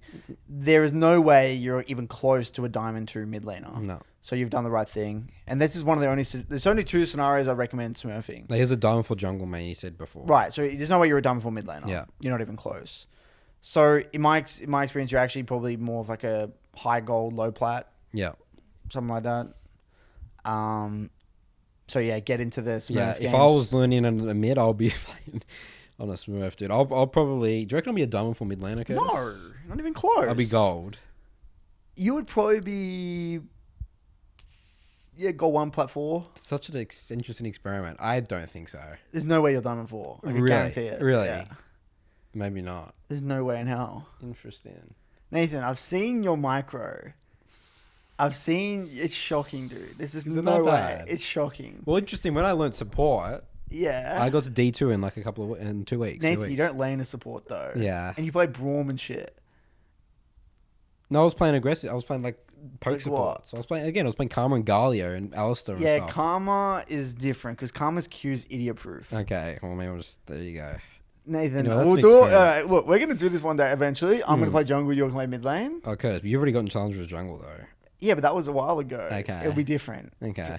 And look, it would be an interesting experiment, maybe Yeah. for your secondary role or something like Yeah. that. But look, I'm convinced that most junglers, it's just like they're playing a different game. Yeah. God, I just want to go play mid lane right now. I want to go play LeBlanc or something. Nathan, if you're going to play mid lane, I'll play Yone, dude. No. Yone. if you're going to play, you have to play Annie, dude. Honestly, You reckon? I'm not... Oh, Jesus. You would have to go back to like the Yeah. dude. I can't see you playing a mage Yeah. for starters. Yeah. I feel like if you like Galio, you'd be good. I reckon you could actually get the div on Galio because Okay. Galio is just like it's pretty easy. What about something like Swain? Right? Maybe. Nah, Swain's actually hard, dude. Is it It's hard? hard laner Okay. because your laning is piss weak. Okay. Yeah, you'd be just one of those super annoying cheese champ players, I reckon. Because if I was gonna do it properly, and I'll play. Oh, dude, I'll be playing a Carly and Aurelia. No, dude. you wouldn't. I would. Mate. That's what I'll do. Nathan, I would. you know what I'm telling you right now. Because I play those champs in Soloq, I'm like, those champs are busted. You know man. if I'm telling you right now, I would bet any amount of money you would never Yeah. like. Okay, I would actually say this. Even if your life depended on it, Yeah. I don't think you would ever get to Master Tier with Aurelia or Kali. Even if your life depended, even if like you were gonna die if you didn't do it, I think you couldn't do it. I hard disagree. I just don't see it. It's fine. I prefer my opinion to yours. Like it is so like because what would happen? You get so in your head Yeah. with the Kali as well. Yeah. Because it's so you would hate it. Because it's I would so hate it. it is It so is. away from your style, It is. and you would just do no damage. I'll learn to love it, Curtis. All right. Anyway, so for Mr. Kevin here, he's doing the right thing playing on Smurf account, yeah? Yeah, definitely. All right, let's We got an email from YouTube creators. let's sneak in one more. Let's look at this one. How long's this one? All Oh, this is all right. Jacob. All right. Wait, can I read the last one? Okay, you can read the last one. Yes. Nathan's mailbag. Is this a good one, Nathan? Yes, is I think a good one. All right. Have a crack, Gertie. This is the title of this email. Oh, he knows the process. Straying off original goals for easier success. Hi. Doesn't even say he likes our content. Doesn't even address me or you. So, I'm not happy about this one, Jacob. Coz is not happy, Jacob. At the start of preseason, I said I was going to learn a new champion in the mid lane because I had just got to plat playing almost only Galio and realized I was still just playing with a tank player mindset, even though that's not even what really Galio is. After watching a few of your videos, I decided that I would try to learn Fizz. My plan was to play at least 50 Fizz games within preseason and then climb to plat using him primarily. I ended up getting to 35 to 40. I played ranked with the intention to play Fizz, but it wasn't ready. I still can't hit ults consistently and was running out of mana the moment I go for a dive every time. I'm okay with this, honestly, and still want to learn him, but in the past few days, I've ended up getting filled to jungle more than double the amount of times I've got in mid lane. I play Udyr jungle and almost every time do very well on him in my mind. He was easy to learn for obvious reasons. On top of that, I ended up duo queuing with a friend and realized my confidence in Fizz is very low. I played 5 games of Galio instead so that I would get him some wins. It was very easy. My Udyr and Galio are probably already plat level, but my Fizz I would say is gold 4 or 3. At this point, do I just stick it out and play Fizz no matter what, whether it be in normals or in my Smurf, or do I just go on with what's working and definitely accomplish my alternative goal of getting to plat by split 1? I already know that playing Fizz will make me feel better about myself and be more enjoyable, but I would still prefer to hear your opinion on the situation of doing better on my secondary role than main. Yeah, well, I think confidence is important in League of Legends. So this guy is he plays mid lane, only Galio, and his goal was to play 50 Fizz games and then climb to plat using him primarily. But he only got to 35 to 40. But he thought that he wasn't ready. Then ended up playing some Udyr jungle games and then went back to Galio and stuff like that. So he wasted a bunch of time. Look, at the end of the day, man, you know the answer. The answer is incredibly simple. You have not played nearly enough games. Your goal should be to play 80 to 100 Fizz games. More. That's what you need to do.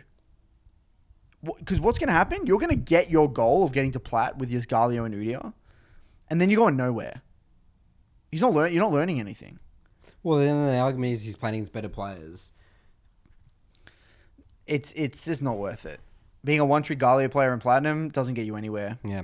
I mean, I would say for you, you need to... It sounds like you haven't really mastered any champion. No. You got to do it on Fizz. Let's just do it. How about you just do it with Fizz? Just do that with Fizz. He might even have it mastered with Galio, but it doesn't matter. Like, Galio actually is, in a weird way, a very toxic champion. Oh, really? Okay. Yeah, because it's not good for learning fundamentals. Kind of like Udyr. If you only played Udyr, it's not good for learning fundamentals.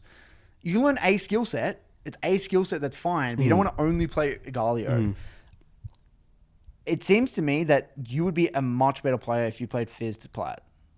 It's going to be a grind. I told you, you're not even going to feel great on that champion until game 70, 80. You're not even halfway there. Barely halfway there. Before you gave up. Yeah, you said 35 to 40. 35 to 40. You're about halfway. You should have seen where I was at when I picked up Zed at 35 and 40. I was losing pretty much every single game I played. Yeah. I couldn't even hit a combo. I couldn't even do I couldn't even do a proper all-in combo still by game 40. That's it. Play on your main. Only Fizz. One trick it. Done. All right, so that was from Jacob. All right, well, our card's actually just full, so we've maxed out our camera. So that's going to wrap it up. Good timing for this episode questionnaire. Everyone loves the questionnaire episodes. It's exhausting, dude. It is exhausting. Do we pass the exam? I don't know. I guess the comments, YouTube comments, will let us know if we pass. Brilliant. The short answer question. Maybe we did some essays. I think the first question was like an essay, Curtis. Some of them, man. It's like 10, 15 minutes to answer that one question. Exhausted. All right, guys. Thanks, everyone, for listening. I don't know why I'm pointing at the camera because no one can see me right now. We'll see you in our next episode of the Broken by Concept podcast. Bye-bye.